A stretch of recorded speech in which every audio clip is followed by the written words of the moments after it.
We're in Siberia. It's so cold here that freezing gusts of wind are burning your face. All that white snow seems to be blinding you. This place resembles Antarctica because of the permafrost. Recently, a group of scientists researched one of the local rivers. With the help of a drilling rig, they extracted several samples of frozen soil. The scientists were shocked to find living creatures inside the ice. Later in the laboratory, they realized that the creatures were microscopic multi-celled organisms known as deloid rotifers. These creatures looked like little worms. Scientists knew that these worms could live in frozen conditions for up to 10 years. But the age of the rotifers found in the ice was about 24,000 years. And after defrosting, they began to reproduce, as if they had been sleeping for several hours, not thousands of years. Further analysis showed that these organisms could stay frozen for hundreds of thousands of years. The rotifers might have lived during the time when people didn't invent the wheel yet. And this isn't their only superpower. Deloid rotifers are among the most radioactively resistant animals on Earth. They can survive in places where there's no oxygen and water. They can also stay alive in areas with high acidity and can live without food and water for a long time. By the way, these are not the only creatures that are known for living for thousands of years.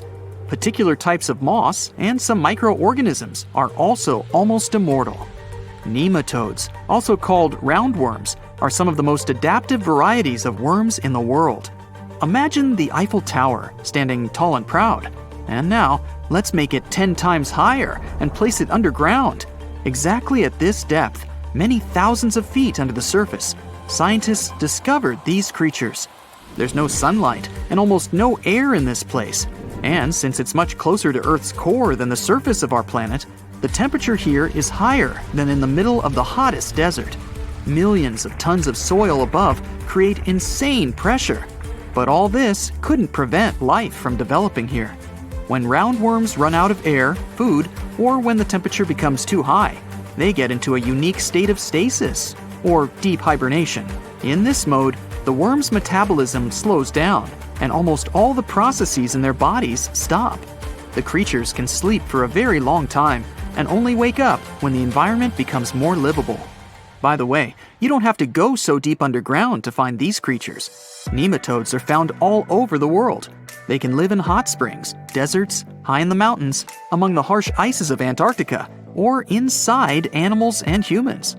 Our next invulnerable creatures are tardigrades, also known as water bears. These are microscopic, 8-legged invertebrates closely related to arthropods. It's impossible to see them with the unaided eye. But a conventional microscope will allow you to see tardigrades in detail. They look like minuscule bears. They're called water bears because they need a thin layer of water around their bodies at all times. It's necessary to prevent dehydration. Tardigrades have been found in all kinds of environments, from ocean depths to sand dunes. They're incredibly robust thanks to their unique organism structure. Yeah, they look soft, but their body is covered with a tough cuticle. This coating resembles the exoskeletons of grasshoppers, mantises, and many other insects. Water bears shed their old layer of the cuticle when they need to grow. Each of their 8 legs has 4 to 6 claws, which helps them cling to any surface. The bears can survive at a temperature that's almost 3 times as cold as the temperature in the ice of Antarctica. Heat doesn't harm them either. They have been proved to survive at the temperature that makes water boil. Also, water bears are not afraid of radiation and high pressure. In the depths of the ocean, pressure can destroy alloys of the strongest metals, but these creatures can withstand pressures 6 times greater. But the coolest thing is that they can live in the vacuum of space. Our planet has a magnetic field. This is a shield that protects us from solar radiation. Tardigrades don't need this protection. They can go into near-Earth orbit and come back unharmed, all thanks to a protein protecting their DNA from ionizing radiation. Like other immortal organisms, water bears can fall into a state of cryptobiosis. Tardigrades pull their head and legs inside their bodies and fall asleep. If the surrounding conditions suggest freezing, drying out, or experiencing a lack of oxygen, they will remain in this barrel form until the situation improves. So those are microscopic organisms and microbes that can only be seen through a microscope. But how about something bigger? Meet ironclad beetles. They live in the southwestern US and Mexico. These insects can not survive high temperatures, live without oxygen, or in conditions of increased radiation. But their shells are so tough that they can only be pierced with a drill or hammer. Their durable exoskeletons are made of a special substance, chitin. It can also be found in the armor of crabs or shrimp. And still, the chitin of the ironclad beetle is so durable that it allows this creature to withstand the impact of a car moving at high speed. In times of danger, they can hide their whiskers and strong legs in special recesses in their shell. Other animals can't bite through the armor, so they spit the beetle out and leave to look for lunch somewhere else. As soon as the danger disappears, the bug stretches out its legs again and goes about its business.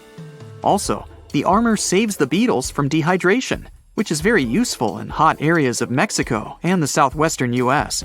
Inside the exoskeleton, they can store moisture. In other words, these bugs can absorb water whenever they find it and transport this liquid inside themselves. The next creatures are incredibly fragile, but they know how to survive in places where almost no other animals can live. We're going to the southeast of Romania, near the Black Sea. Here, on a desolate wide plain, you can notice a pit. This is a mine leading deep underground. The air on the surface of our planet usually contains around 20% oxygen, but in the mine, it's only 10%. Inside the cave, the air also has an increased content of hydrogen sulfide and carbon dioxide. People can't breathe there without an oxygen tank. We can probably say that the water and air there are poisoned. Almost no animals would be able to survive here. Still, 48 species of living organisms have been found in this cave. 33 of them are newly discovered species. And they aren't the only microbes or bacteria that can't be seen without a microscope. Something bigger lives here. Strange white snails crawl over the walls of the mines. Transparent shrimp and a bunch of unknown kind of leeches swim in the water. White centipedes with huge whiskers and creepy white spiders run on the ground. And they all have been growing here for almost 5 million years. You might notice a water scorpion and another unidentified species of this animal. It doesn't look like its relatives living in hot sands or tropical forests. No living creature here looks ordinary at all. All animals are either white or transparent. They have no eyes, but are equipped with long paws and antennae whiskers that help them navigate in this dark space. The deeper you go into the cave, the less oxygen the air contains. But the number of living organisms is increasing. The air is filled with methane and carbon dioxide. All the inhabitants of this cave have never seen the light of the sun and have never gone out of the darkness. It seems impossible to survive in such conditions where plants don't produce oxygen. The answer to the question of their survival is hidden in a small lake. The surface of the water is covered with strange foam. If you look closely, you can see that this white substance is alive. It resembles soft, wet paper that is easy to tear. The thing is billions of living organisms, bacteria called autotrophs. There's much more carbon dioxide in the cave than there is outside, and these bacteria, like plants, absorb it. But they don't do this with the help of photosynthesis, which means they don't need sunlight. They use water for chemosynthesis. What these bacteria secrete is food for other bacteria. And these other bacteria are food for bigger creatures. A unique food cycle that you can't find anywhere else on the planet only exists here. Antarctica wasn't always a frozen wasteland. A long time ago, it was full of life, and 56 million years ago, something terrifying stalked its jungles. A giant flesh-eating bird. It was around 6 feet tall and weighed as much as a lion. For millions of years, nothing could challenge it. So why did it disappear? And could there be even bigger predators still hidden beneath the ice? Paleontologists found 2 massive claw bones in Antarctica, sharp, curved, and powerful, belonging to this bird. They were dug up from the Epresian-aged rocks of Seymour Island, which means they're around 40 to 50 million years old. Their shape left no doubt. These were the so-called terror birds. Their scientific name is Forus raceti. some of the most fearsome predators to ever walk the earth. They were flightless and didn't even need wings. Instead, they could sprint at breakneck speeds, like ostriches from a nightmare. For millions of years, these birds ruled South America. But now, for the first time, their presence has been confirmed in Antarctica. No surprise here. Back then, South America and Antarctica were still connected, allowing animals to easily commute between continents. So these birds probably migrated south to adapt to life on Antarctica's prehistoric landmass. It didn't just survive here, it thrived. But at some point, this nightmare of an animal vanished. Why? Most likely because of the temperature changes. Antarctica was cooling, slowly turning into the frozen wasteland we know today. Its prey may have declined, leaving the predator without enough food. Eventually, it disappeared, leaving no descendants behind. Researchers hope that they'll find a complete skeleton eventually. They're also wondering where there might be even bigger species waiting to be discovered. Perhaps these birds evolved into a completely new Antarctic lineage. But for now, all we have are two giant, creepy claws. People often think that there are almost no animals or plants in Antarctica. But that's not true at all. Penguins waddle around, and forget the cute tiny ones. Antarctica used to have 6-foot-tall monsters. The emperor penguins are the largest penguin species alive today.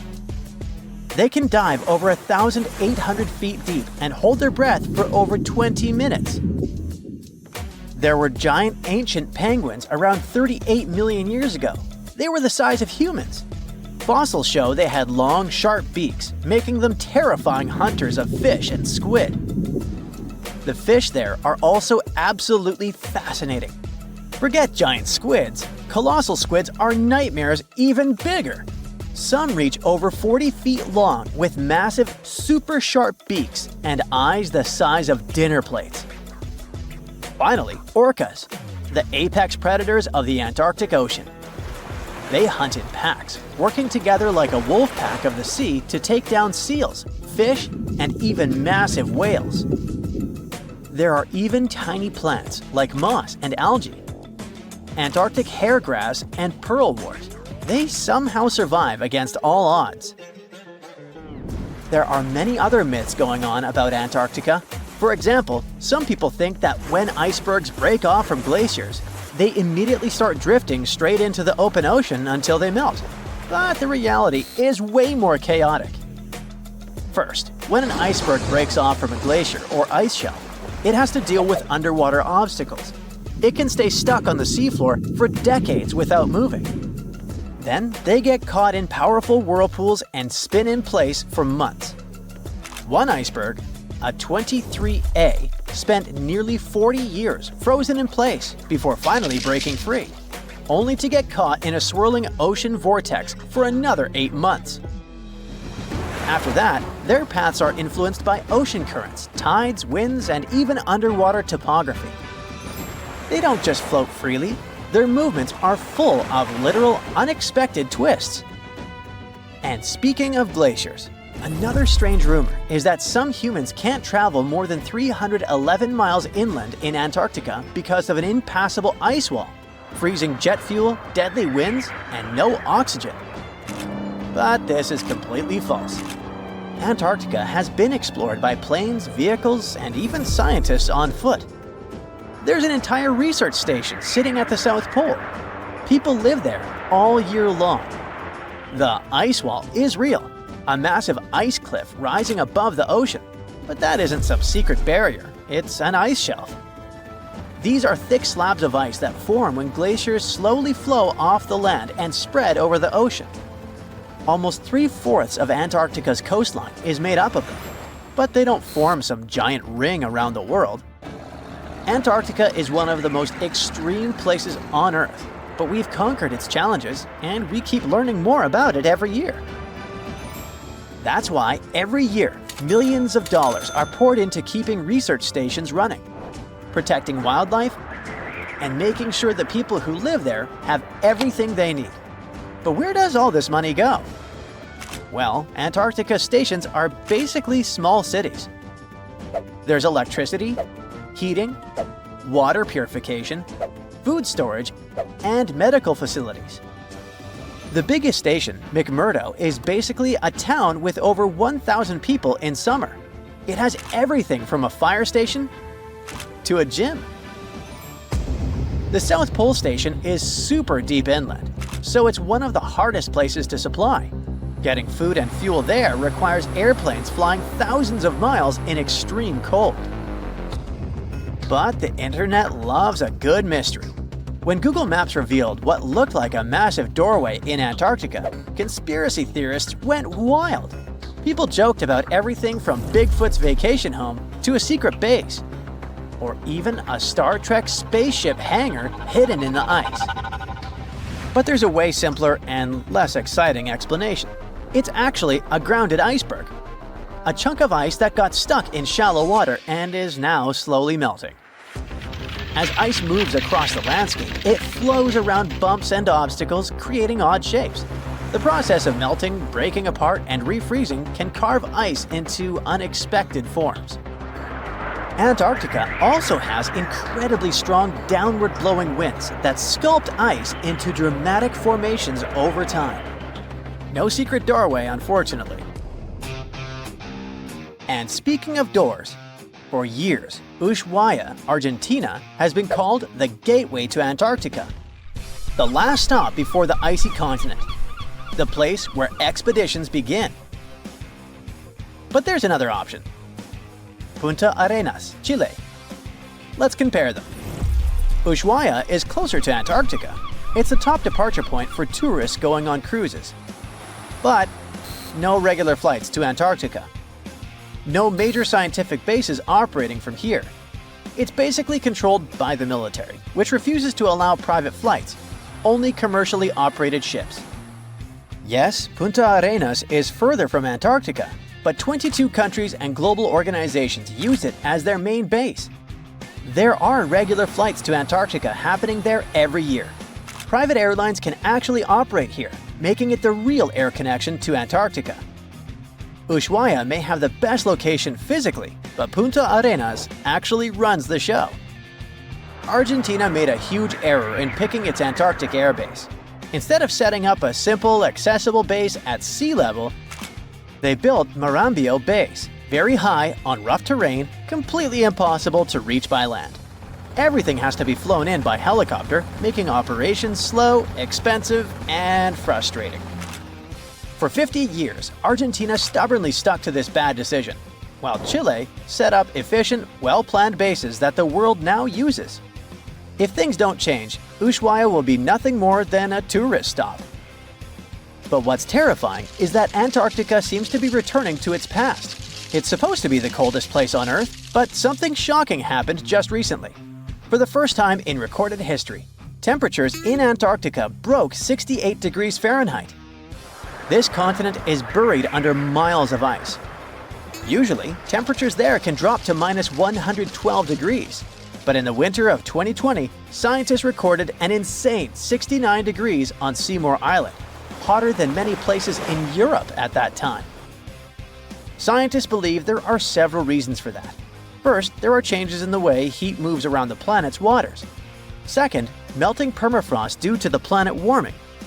It looks like the climate is changing faster than expected. In 2011, scientists from Chile found a weird-looking fossil in Antarctica that looked like a squashed football. Almost 10 years later, the rock just sat on a shelf in Chile's National Museum of Natural History with no specific label. It went by The Thing in the museum because it looked like something from a science fiction movie. When the scientists finally got their hands on the strange fossil, it turned out it was actually a giant softshell egg from around 66 million years ago. This one is more than 11 inches long and 7 inches wide. A regular chicken egg is just 2.5 inches long, and an ostrich egg is almost 6 inches long for comparison. So, the Thing won the title of the biggest softshell egg ever found and the second largest egg of any animal we know of. The only bigger egg that was ever found was that of the extinct Madagascan elephant bird, which is also 1.5 times as tall as Michael Jordan, the bird, not the egg. The Antarctic egg is also special because it's the first fossil ever found in this part of the world. So, whoever left it there must have been one big creature, probably a giant sea turtle that lived long ago, like a mosasaur. This is surprising because most scientists thought these creatures didn't even lay eggs, so this discovery could change what we know about them. The egg is also unique because it has a thin eggshell and no pores, which is totally different from most dinosaur eggs. It actually looks more like the eggs of lizards and snakes, but it came from a giant creature related to these animals. No known dinosaurs or flying reptiles from that time and place were big enough to lay such a huge egg, so it must have been a mosasaur after all. But we can't be 100% sure. Scientists did a lot of work and studied 259 types of living reptiles, like lizards and snakes, and their eggs. From this, they figured out that the mommy who laid the egg was probably at least 23 feet long, not counting her tail. During the late Cretaceous period, this part of Antarctica might have been like a nursery. Paleontologists have found bones of tiny mosasaurs and plesiosaurs in the same area, along with bones from the grown-up ones. Archaeologists in Norway made another cool but literally discovery and found dozens of arrows that had been hidden in ice for 6,000 years. They were melting out of a large ice patch in the high mountains, covering an area of about 45 football fields. In 2014 and 2016, when the summers were extra warm, scientists went to an ice patch called Langfoni to look around. They also found lots of reindeer bones and antlers there. Some of the arrows were whole and some in pieces, along with 5 arrowheads around the melting ice patch. This is more arrows than have been found at any other frozen site in the world. Some of the 68 found arrows date back to the Neolithic period, and the newest ones are from the 14th century of the Common Era. Ice is like the perfect time machine that can preserve whatever ends up there in an almost perfect condition. Langfoni became famous as one of the first ice patch sites after a local hiker found a 3,300-year-old leather shoe right next to its edge. Scientists are studying places like this to understand how people use these sites and how the ice patches from Norway to North America changed over time. Now, once upon a time, around 32,000 years ago, to be exact, a squirrel buried some seeds near a river in Siberia. Am I the only one getting the Ice Age vibes? Anyway, these seeds belong to a plant with cute white flowers. Thousands of years later, a group of scientists found these seeds buried deep in the frozen ground, about as far down as a 12-story building is tall. The seeds were surrounded by ice and bones of animals, like mammoths, bison, and woolly rhinoceroses. The mature seeds had been damaged, maybe by some squirrel, but some of the younger seeds still had good plant parts inside them. The scientists carefully took those out and put them in small containers to help them grow. And here comes the coolest part. They were able to grow the plants. Their flowers were shaped a little differently from the flowers of the same plant that grows today. After a year, the Ice Age plant even made new seeds. Based on this, the scientists suggested that permafrost could be a depository for an ancient gene pool, and we could find extinct species there and bring them back to life. Scientists on an icebreaker in Antarctica were looking for whales, but found something way more unusual. The camera behind the ship, which is as heavy as a car, detected 16 million icefish nests on the floor of the Weddell Sea. The nests were located about every 10 inches in all directions and covered an area of 93 square miles, which is slightly bigger than the whole of Washington, D.C. The colony even had a distinct border, which was a line in the sand. The scientists were in the area because they were studying a special spot in the ocean where the water was a little warmer than the water around it. In this warmer water, they found tiny animals called zooplankton near the top. When the young icefish hatch, they swim up to this area to eat the zooplankton before going back down to the seafloor to grow up and have their own offspring. Since there was so much food, it made sense to see icefish in this warm water, But they didn't expect to find such a huge number of icefish nests, much more than anyone had ever seen before. New Zealand's Antarctic Heritage Fund found some old photo negatives in a hut in Antarctica. They turned out to be unique images from the Ross Sea Party. It was a famous failed expedition led by Ernest Shackleton. He wanted to become the first person to cross Antarctica by land, from the Weddell Sea to the Ross Sea, passing through the South Pole. But things went wrong when their ship, the Aurora, was blown out to sea. They had to use the hut from another explorer, Captain Robert Falcon Scott. His goal was to be the first person to reach the North Pole, but sadly, he didn't succeed either. The negatives were made of cellulose nitrate and were found stuck together in the small box. The Trust took the negatives back to New Zealand, where they carefully separated them and discovered 22 hidden images. Many of the photos were damaged, but the Trust could still recognize some familiar places around McMurdo Sound, a well-known area in Antarctica. No one knows for sure who took the pictures. In December 2021, some scientists noticed a strange mark on the Larsen ice shelf, a giant sheet of ice off the eastern coast of Antarctica. They thought it might be a river flowing under the ice, so they drilled down over 1,600 feet to check it out. They expected to find water, but they didn't expect to see that the water was full of fast-moving creatures called amphipods. The scientists also found that the water in the underground river had unusual layers of currents moving in different directions, which they still don't fully understand. Another surprising thing happened during their research. On December 20th of the same year, a volcano erupted far away in Tonga, and the pressure waves from the eruption were detected all the way down in the ice river in Antarctica. It shows how everything on our planet is connected, even in the most distant places.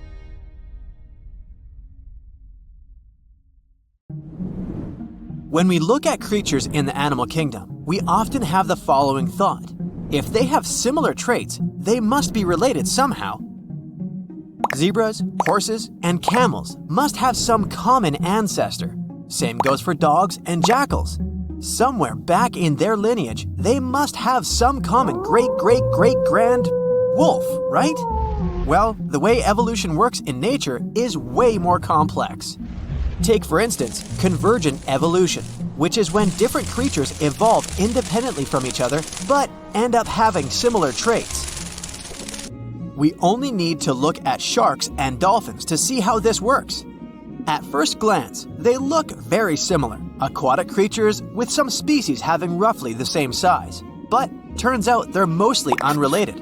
Sharks are fish. They reproduce by laying eggs and evolved to have the ability to sniff out blood in the water to feed themselves. Dolphins, on the other hand, are mammals. They're friendly and have a way more interesting social life.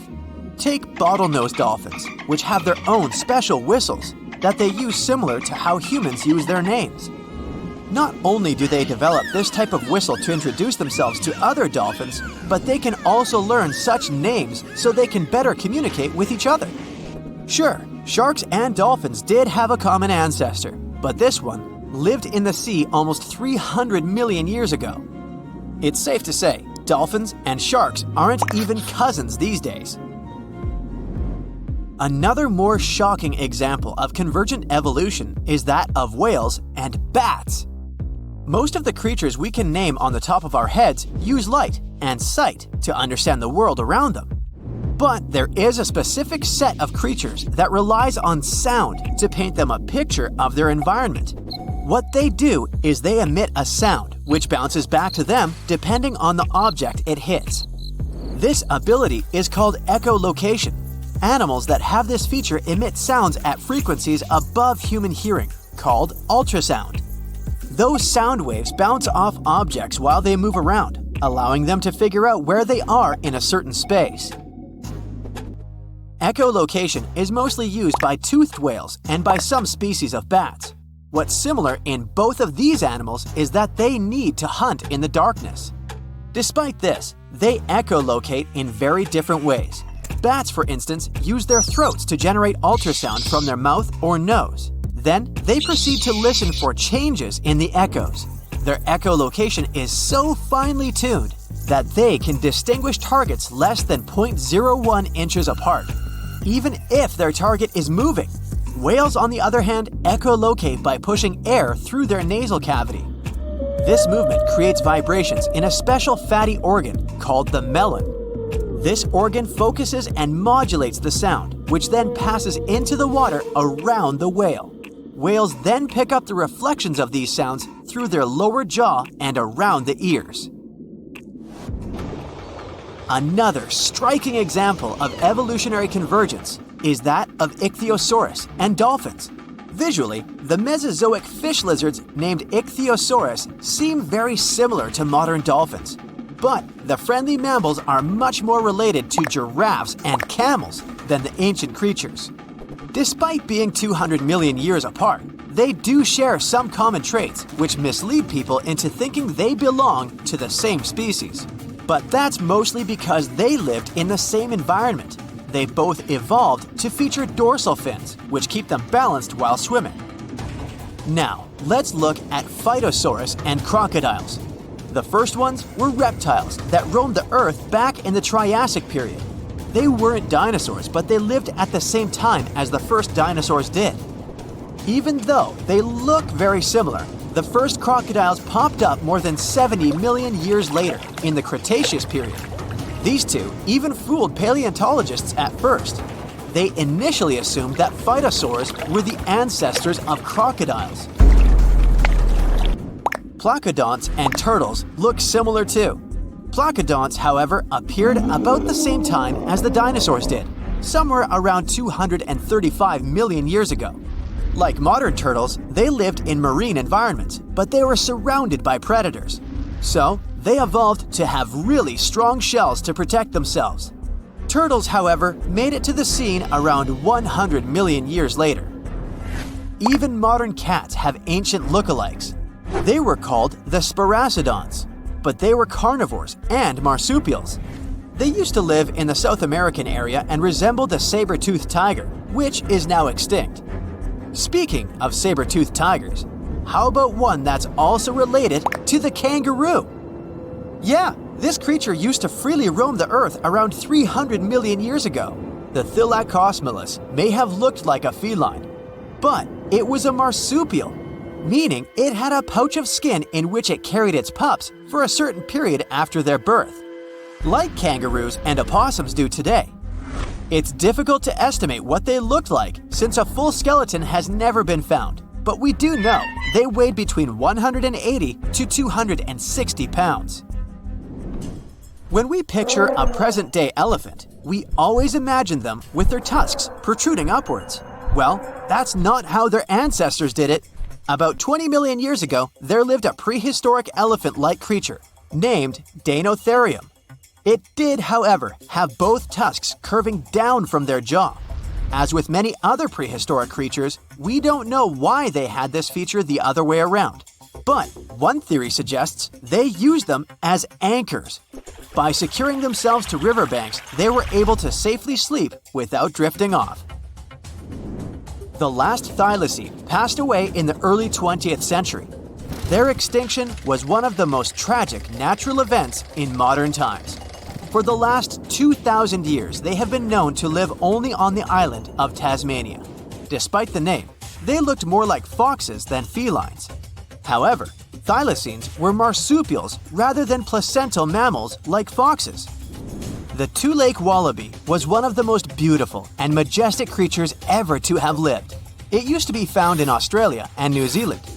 They were very similar to the kangaroos and featured fine fur with shifting bands of darker and lighter gray across their backs. Surprisingly, they were dubbed monkey face, but they had no connection whatsoever to modern monkeys, apart from both being mammals. What made them so special was the way they moved around. Their standard movement consisted of 2 short hops, followed by a long one. After that, the wallaby would simply stare into the sky. Don't be fooled though, the two-legged wallaby was extremely rapid. Females were generally taller than males, and they appear to have been quite sociable animals. at times being particularly fond of a certain location. They were also nocturnal. Hyracoodonts and horses share a lot of similar features, but hyracoodonts used to exist in the Eocene and Oligocene periods, and they went extinct around 23 million years ago. In their whole group, they featured very diverse species and came in many different sizes, from the small pony-like to the colossal Paraceratherium, which is one of the largest land-living mammals ever to exist. Modern horses, however, appeared around 2 million years ago. Let's do a little experiment together. Start by stretching your arms out. If you were to draw a line from your fingertips to your shoulder, it would measure around 28 inches. Now, try to picture an insect with a wingspan this big. Hold on a minute. You won't need a large can of bug spray, don't worry. They're extinct. But the gigantic Meganeuropsis did live around 250 to 300 million years ago. However, they most likely resembled the present-day dragonflies, despite not being technically related. Scientists figured out that they were not true dragonflies because of differences in the shape of their wing veins. Scientists still don't know why these bugs turned out so big. Some believe insects are limited in size because of the small quantity of oxygen they're able to take in.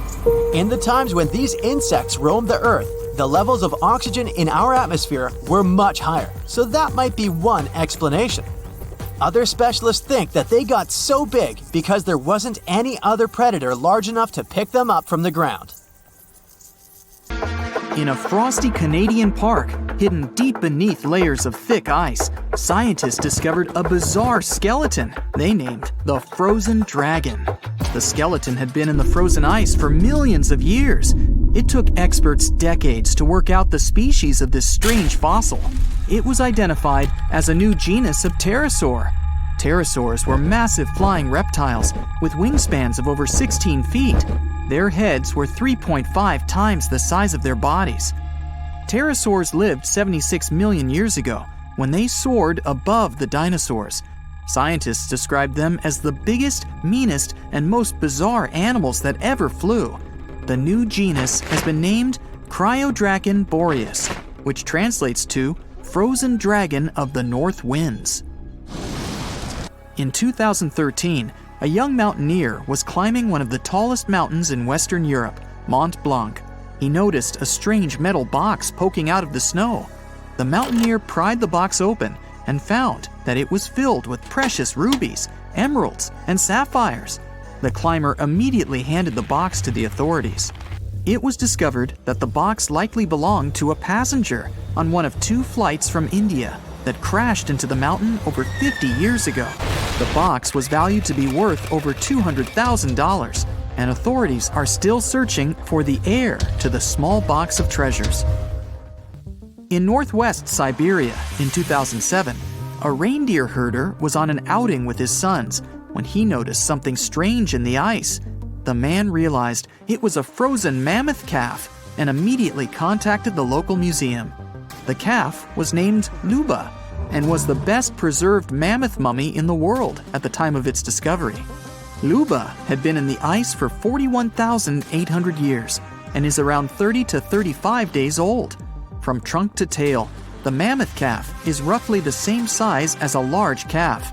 If you're interested in seeing for yourself, Luba travels to museums all around the world.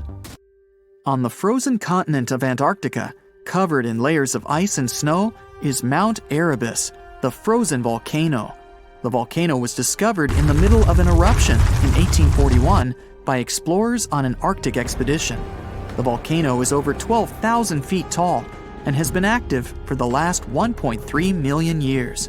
Deep within the middle of the volcano is a huge crater filled with large volumes of molten lava. The volcano has occasional explosions, which means it's classified as being in continuing eruption. However, these eruptions are nothing to worry about because they're generally rather small. Back in 1991, 2 hikers were traveling across the Italian Alps when they stumbled across a body that they presumed to belong to a recently lost hiker. The duo trudged back down the mountain to report their unfortunate findings. Once the remains were recovered, it was clear that the body was not recent at all. Scientists determined that the Iceman was more than 5,000 years old and named him Otzi. The discovery was unlike anything scientists had ever before seen because the body was so well preserved. For years, Otzi was studied by scientists who discovered that our ancestors have a lot more in common with us than we ever knew before. Otzi was covered in ink body art. Research done on the contents of his stomach revealed that his last meal was dry-cured meat, similar to the bacon we eat today. Otzi has at least 19 relatives living today, somewhere in Central Europe. Scientists were researching ancient squirrel burrows in Siberia when they came across something interesting. One of the squirrels had hidden away precious seeds deep beneath the ground. The seeds had been encased in ice for 32,000 years. The seeds were for the flower Silene stenophilia, which had long since gone extinct. Amazingly, scientists were able to recover plant tissue from inside the seeds and grow an entire crop of flowers. They've since reintroduced the previously extinct flower to natural habitats all across the world. In 1930, a team of Norwegian scientists sailed around the Arctic Ocean, conducting research on the seas and glaciers. They reached White Island, a dangerous and icy land no human had set foot on before, or so they thought. The scientists were shocked to discover the tip of a small boat sticking out of the snow. Frozen inside the boat, they found scientific equipment and various personal items, including a jacket monogrammed S.A. Andre. They had discovered the wreck of the famous Andre Arctic balloon expedition. In 1897, Swedish explorers, led by Andre, attempted to travel to the North Pole by hydrogen balloon. No one had ever heard from them ever again. People only found out what happened to them when the wreck was discovered 33 years later. It turns out that the balloon had crashed on White Island only 2 days after departing from Sweden. The explorers traveled along the island on a small makeshift boat, but were unable to make it any further. The best preserved woolly mammoth ever found was discovered in an area of permafrost in Siberia in 2010. Scientists named the frozen mammoth Yucca, after the small village near where it was found. Yucca had been frozen for 39,000 years and is thought to have been around 6 to 8 years old. Because Yucca is so well preserved, it has been studied for years and provided new information about mammoths. In 2019, scientists reported that they were able to activate cells taken from Yucca's tissue. Maybe one day we'll have woolly mammoths roaming the land. From looking at pictures and videos of Antarctica, the continent appears to be freezing cold, covered in snow, and flat, except for a few small hills. Scientists believe that too. When studying the Gomburtsev Mountains in the early 2000s, they were shocked to discover that the small rocky hills were actually the peak of a gigantic mountain formation under a mile of snow. Using radar technology, researchers worked out that the mountains are really around 10,000 feet tall and sprawl across 750 miles. This is around the same size as the European Alps, except hidden under tons of ice and snow.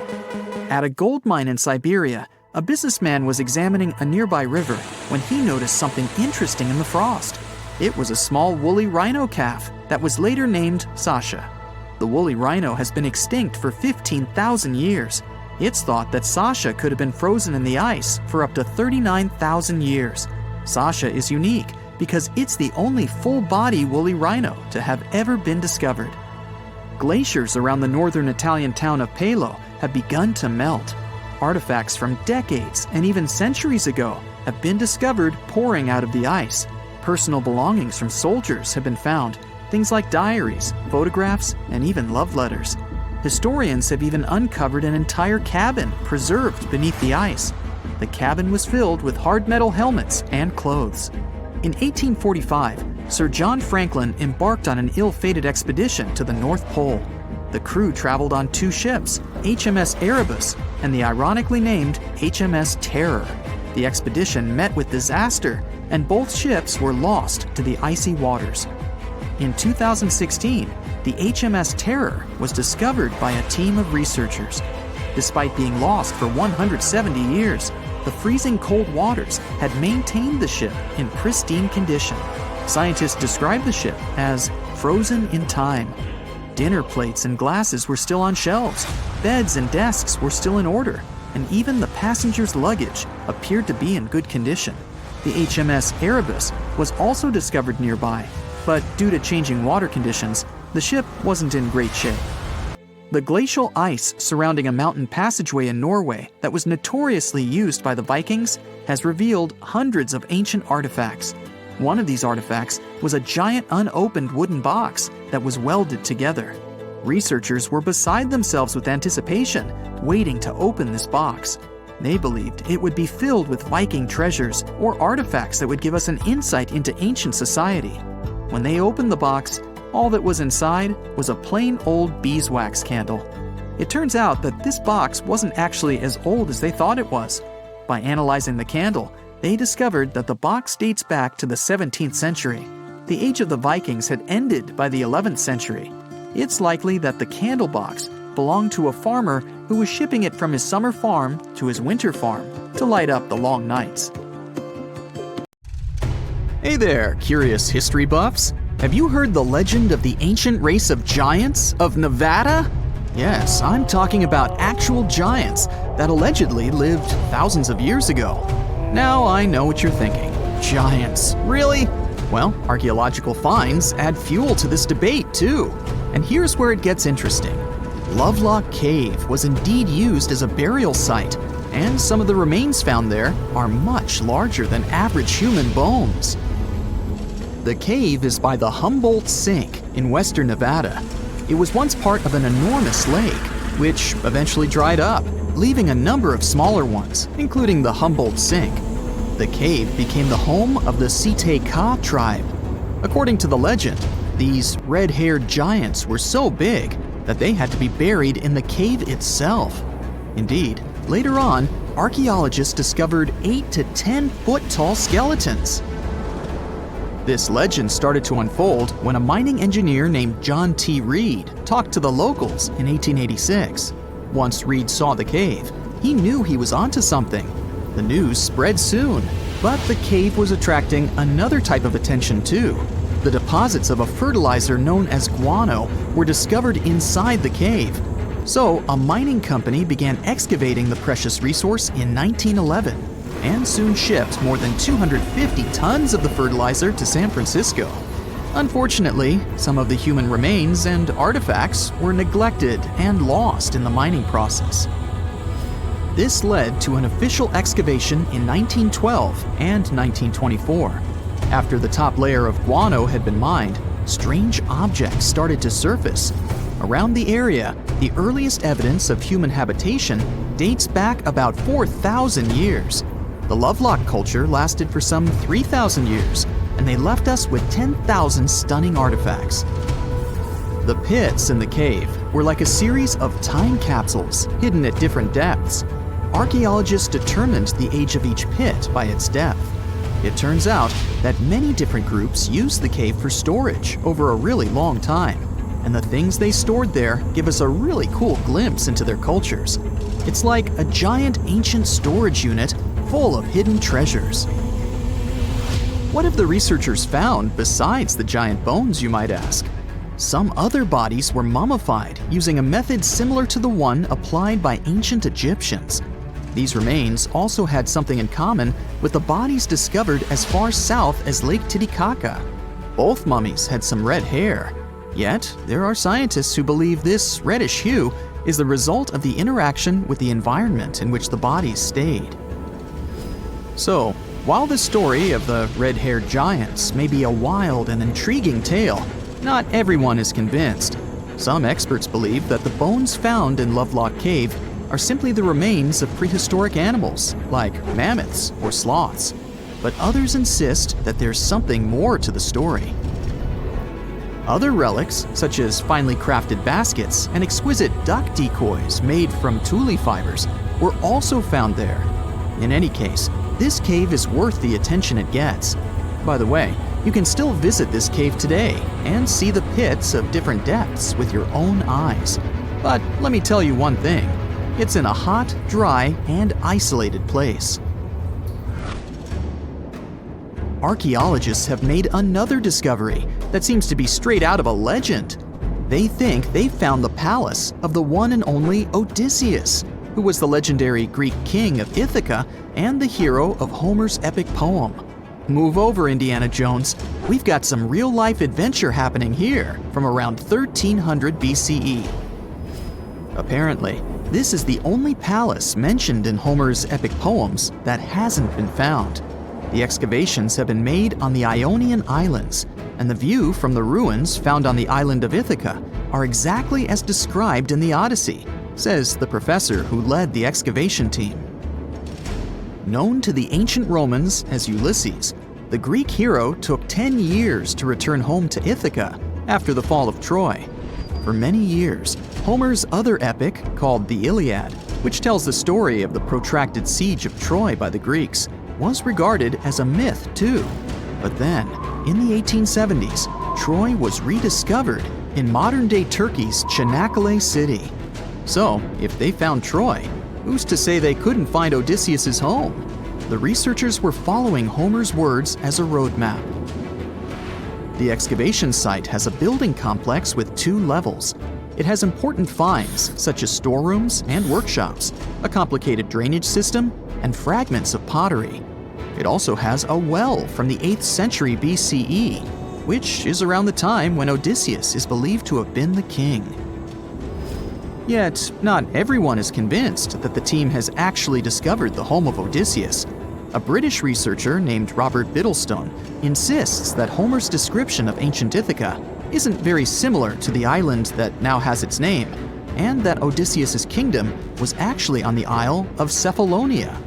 However, Italian archaeologist Adriano La Regina might have a more realistic approach to this debate. He says that whether this find has a connection to Ulysses or not, what's more important is the discovery of this royal palace. Once upon a time, in a land far away, the Klamath Indians spread a legend about the creation of Crater Lake. Okay, maybe this land is not that far away, and it still exists. You can find it in south central Oregon, in the western United States. Anyway, the legend has it that this lake was formed in a vicious battle between 2 volcanoes, Mount Mazama and Mount Shasta. Then the spirits of Earth and the Sky, which are Lao, who ruled the below world, and Skel, the chief of the above world, joined the fight. It turned into a geological drama. During the battle, darkness veiled the land. The fight was over when Mount Mazama collapsed and sent Lao back into the underworld. Then the rain filled the pit and created a lake in the place where the mountain had once stood. Flash forward to our time. Scientists have discovered that Mount Mazama did erupt 7,700 years ago. Artifacts found in the area prove that the legend indeed contains some details about the explosion. The tale says that red-hot rocks were flying through the sky. This happened during the volcanic eruption that caused the mountain to collapse. This created the volcanic caldera, which later on got filled with water. What makes this legend came true story unusual is how long it has existed. According to researchers, these types of verbal stories lose their credibility within 600 to 700 years. That's why the legend about the creation of Crater Lake is so unique. So many generations, for hundreds of years, have been accurately passing down the information. This volcanic crater lake is now in a national park. It's famous for its deep blue color. The water in it is extremely clear. If you visit it today, the water you'll see won't be the same as for someone who will visit the place 250 years later. Because there are no rivers flowing into or out of the lake, the existing water evaporates and the lake gets filled again by rain and snowfall. Basically, every 250 years, the water is replaced. Plus, this lake is almost 2,000 feet deep, which makes it the deepest lake in the United States. Swimming is okay in the lake, but there's only one legal and safe trail to get to the shore. There are other activities, such as fishing and boat tours. Shared human experiences, such as birth, marriage, and aging, may explain why certain tales are shared globally. Similar struggles and obstacles faced by humans around the world generate similar themes in traditional stories about love, parenting, and mortality. So, do you have legends or tales you've heard of from your grandparents? Who knows? Maybe your ancestors too witnessed a cool historical event. Now imagine a creature with a body that is reminiscent of a cuttlefish, with eyes sticking out from stalks like a funky headband, fins on its tail, and a long skinny nose ending in a mouth full of teeth. Or maybe this thing could be a claw. Yep, the Tully monster is on the move. It's definitely one of those freaky creatures you wouldn't like to face while scuba diving somewhere. Luckily, it went extinct 300 million years ago. This unusual marine beast was discovered in the 1950s in Illinois, and scientists couldn't even agree what it really was. Some thought it was a vertebrate, which means a group of creatures with a spine, like us humans. But a team of researchers in Japan studied many fossils of the Tully monster, using advanced laser scanning technology to check them in detail in 3 dimensions. There's still a lot they don't know about the Tully monster, but they managed to realize it didn't have any spine at all. Now the next step was to see what type of invertebrate it was. Could it be vertebrate-like, such as a land sled? Or are we talking about something closer to snails and worms? They also discovered the creature had segmentation in the head area that extended from its body, and that's not something bony creatures have. Still, in recent years, some researchers had the idea the Tully beastie could be related to jawless fish, such as lampreys. These fellows belong to the most ancient group of vertebrates, and are not pleasant to see either. In the case of lampreys, we're not talking about extinct animals. They're still out there somewhere, wandering the ocean and scaring other animals, or you, if you see it in the northern and western parts of the Atlantic Ocean where they live. And they've been here really long, even before the dinosaurs. A long time ago, long before humans or I even existed, there were eurypterids, weird creatures from a group we call arthropods, which includes spiders, insects, and crabs. But eurypterids were unlike anything you've ever seen before. They had a body shape similar to horseshoe crabs, with many segments that made up their body. Instead of legs, they had special appendages at the front that acted like oars. Some even call them giant scorpions, but most eurypterids were actually quite small, except for this special one, which was truly enormous. It could grow to a staggering length of about 8 feet. Wow! The next time you see a crab scuttling along the beach or a spider swimming its web, remember, we're lucky we only got mild versions of their ancient relatives, which, by the way, disappeared hundreds of millions of years ago. Whew. Now, some eurypterids were pretty fierce and fast predators. They would swiftly swim after their prey, chasing them down in the water. Others were more like scavengers, living on the bottom and feeding on whatever they could find along the way. They had a taste for the leftovers, like some sort of cleanup crew of the ancient oceans. Eurypterids loved to spend their time in brackish water environments. It's water with more salinity than fresh water, but still less than seawater. Now imagine you're just floating around and all of a sudden you see this guy. No, it's not some weird tiny spaceship, and you won't see it floating in space, even though that's where it would perfectly fit in, as some weird creature from another planet you'd see in sci-fi movies. You'd actually see it floating in the sea because we're talking about a really small animal with enormous eyes called Dilophosaurus. Each of its eye bulbs was about a quarter of its whole body length.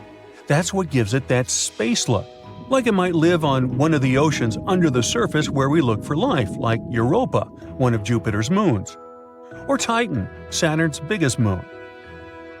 I could easily imagine creatures like Dilophosaurus giving us a warm welcome once we get to Mars, too. Dilophosaurus had great vision. It would keep a keen eye out for any movement in its surroundings. Once it noticed something, it would swiftly launch its spiky appendages forward. At first, these things looked like tools for fixing stuff, but Dilophosaurus actually used them to capture smaller arthropods. The unusual thing is that even though it had such great eyesight, Dilocris still spent most of its time catching prey in brighter waters near the surface. And yet, scientists found its fossils in the rock layers that are more often associated with darker environments, where animals such as deep-sea crinoids and vampire squids reside today. It's confusing. But one of the explanations for this says it's possible these deep-sea creatures actually lived in shallower waters in the past and later ended up in the depths as the geography of our planet changed over time. No one knew what Dilocris really was. It could belong to a group of arthropods, and it seems to me that's where most of the world's weirdest creatures are. Some believe it could be related to mantis shrimp, while others compare it to blind, worm-like crustaceans that live in dark underwater caves. And check out this enormous worm lurking beneath the sandy ocean floor, patiently waiting for its next meal to swim by. These ancient creatures were like stealthy predators, perfectly camouflaged in their sandy lairs. And now, 20 million years later, scientists have found the remains of their hidden hideaways. The burrow they discovered, shaped like the letter L, was found preserved in ancient sediment on the seafloor of Taiwan. It was around 7 feet long and only an inch wide. That's where the ancestors of modern bobbit worms live. Bobbit worms have been around for a long time. They can grow to be a few inches to a whopping 10 feet long. A pretty weird creature dominated the skies at the end of the dinosaur age in North America. We know it as Quetzalcoatlus, and it soared above famous dinosaurs like Tyrannosaurus and Triceratops, showing them who the ultimate ruler of the skies was. Quetzalcoatlus belonged to a group of flying reptiles called pterosaurs. They were some of the biggest flying animals ever known to exist. When you think of Quetzalcoatlus, imagine an animal as tall as a giraffe.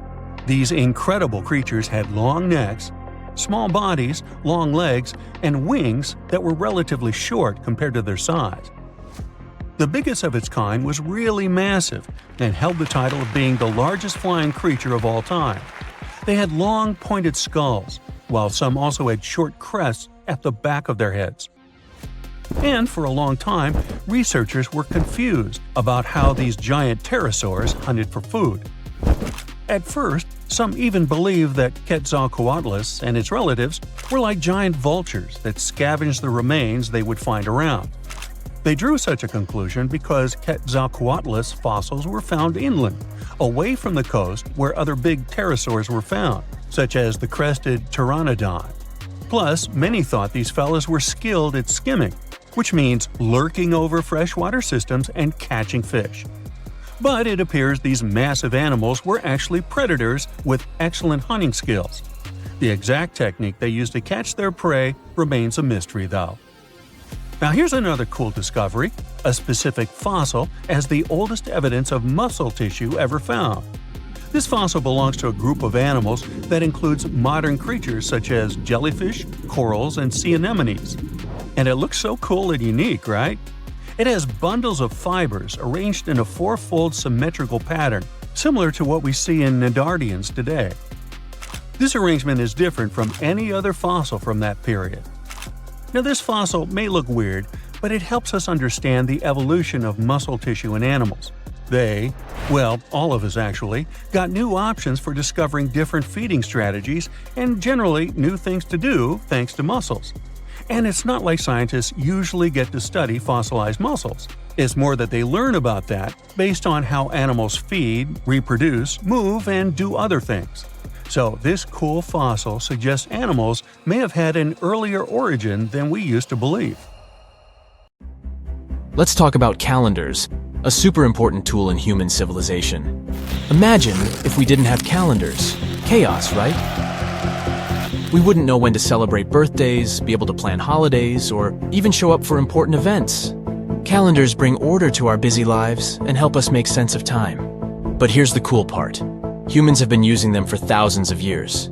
Ancient civilizations created their own unique calendars based on their needs and cultural beliefs. Some ancient calendars followed the cycles of the moon, while others focused on the movements of the sun. Some even combined the two, talk about celestial fusion. Today, We use the modern Gregorian calendar as our primary system. But did you know that alongside this trusty timekeeper, there's a whole bunch of other ancient calendars still kicking around? Yup, they're like old friends that we can't let go of. They help us celebrate cultural festivals, plan religious observances, and connect with our roots. So let's visit some famous ones. Buckle up. First stop, the Mayan calendar. These ancient Mesoamericans were serious about time. Their calendar was a combo of lunar and solar cycles, like a cosmic mashup. It had different cycles within cycles, making it mind-bendingly intricate. It's like solving a space puzzle. Of course, we can't forget the ancient Egyptians with their awe-inspiring calendar. They used a solar-based system and were keen on aligning it with the flooding of the Nile River. Talk about staying in sync with nature's rhythms. And finally, the Aztec calendar, a work of art in itself. It was a mesmerizing mix of solar, lunar, and ritual cycles. Its intricate stone carving, the sunstone, is like a cosmic masterpiece that captures the essence of time. These ancient calendars weren't just about marking days and months. They were packed with cultural significance, religious rituals, and historical events. They're like little time capsules that connect us to our ancestors and help preserve their wisdom and traditions. But the most interesting thing is that we use some of these calendars even today. For example, the Chinese calendar. This one has been around for centuries, guiding Chinese festivities and traditions. You see, instead of following just the sun like our regular calendars, the Chinese calendar pays close attention to the moon's dance in the sky. Each month begins with a new moon and has its own special vibe, and the year has 12 lunar months. But here's the twist. The lunar months don't always match up perfectly with our regular year. So every now and then, the Chinese calendar adds an extra month to stay in sync with the seasons. It's like a surprise encore. Now, let's meet the zodiac animals, the real stars of the show. Each year in the Chinese calendar is assigned a zodiac animal, and it's like assembling a fabulous animal posse. There are 12 zodiac animals, like a wild and wonderful crew. You've got the clever rat, the brave tiger, the graceful dragon, and more. So if you're born in a certain year, you're said to have the traits of that zodiac animal. Imagine having a monkey or a tiger as your time mascot. But how does the calendar decide which animal gets the spotlight each year? Well, legend has it that there was a grand race among the animals. The clever rat hitched a ride on the ox's back and won the race by jumping off at the finish line. And that's why the rat gets to kickstart the zodiac cycle. So let's go over this cycle. Do you know the year of which animal you were born? Simply Google it and let's take a look at the animals. See if you have any of these traits. Once the smart rat has had its moment in the spotlight, the mighty ox charges in next. The ox is known for its hard work and determination, like the dependable and strong-willed friend who always has your back. After the ox, the fearless tiger pounces onto the scene. With its majestic stripes and fierce gaze, the tiger brings a burst of excitement and adventure. It's a daring feline friend ready to explore the world with you. Following the tiger's roar, the crafty rabbit hops into view. Picture a fluffy and adorable bunny, always ready to bring sweetness and harmony. The rabbit adds a touch of gentleness and creativity to the zodiac parade, like a gentle breeze on a spring day.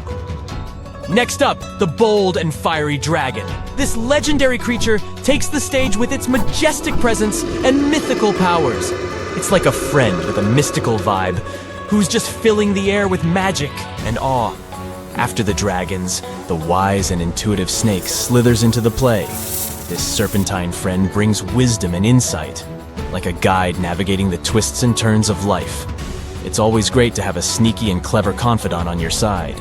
Next one is the lively and playful horse. Imagine the wind in your hair while you're riding a horse in a clear field. A horse person may have an adventurous spirit, always ready for a thrilling journey. Then, the graceful and elegant sheep. With its gentle nature and nurturing spirit, the sheep brings peace and harmony to the zodiac. It's a caring friend to lean on in times of need. Following the sheep, the mischievous monkey swings into action. This lively and clever prankster adds a dose of fun and laughter to the party. It's a playful buddy who can turn any dull moment into a wild adventure. After the monkey, the proud and confident rooster struts its stuff. It's a magnificent bird. The rooster brings confidence and assertiveness to the zodiac crew, like a natural-born leader. Next, it's time for the loyal and diligent dog to wag its tail. This faithful friend brings loyalty, honesty, and a whole lot of love to the Zodiac family. Dogs are known to be trusty companions who always stay by your side. And finally, we have the wise and gentle pig, with its cute snout and contented oinks. The pig embodies generosity, kindness, and abundance. It's a buddy who knows how to appreciate the good things in life and brings joy wherever it goes. And there you have it, the Zodiac Animal Parade in all its glory. The Chinese calendar also has a yin-yang twist.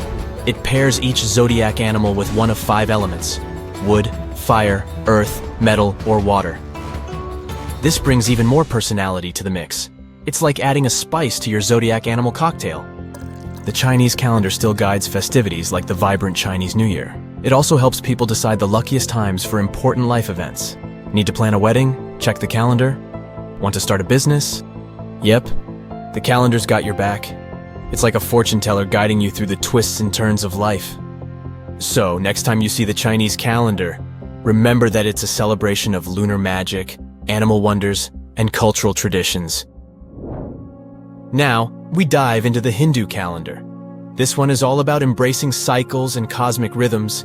Instead of just following the regular months, the Hindu calendar aligns with the movements of the sun and the moon. It's like a non-stop party with the cosmos. The Hindu calendar is also still grooving today, and it's packed with colorful festivals and celebrations.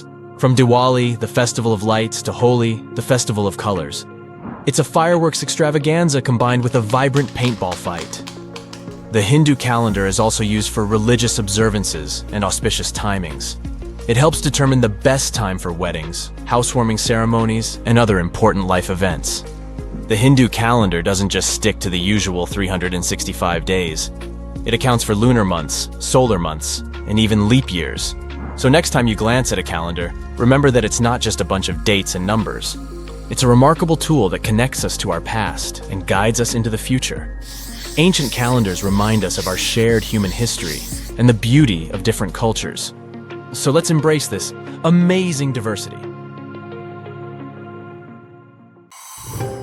Something exciting and kinda unexpected popped out among the rocks of the Ica Valley in Peru.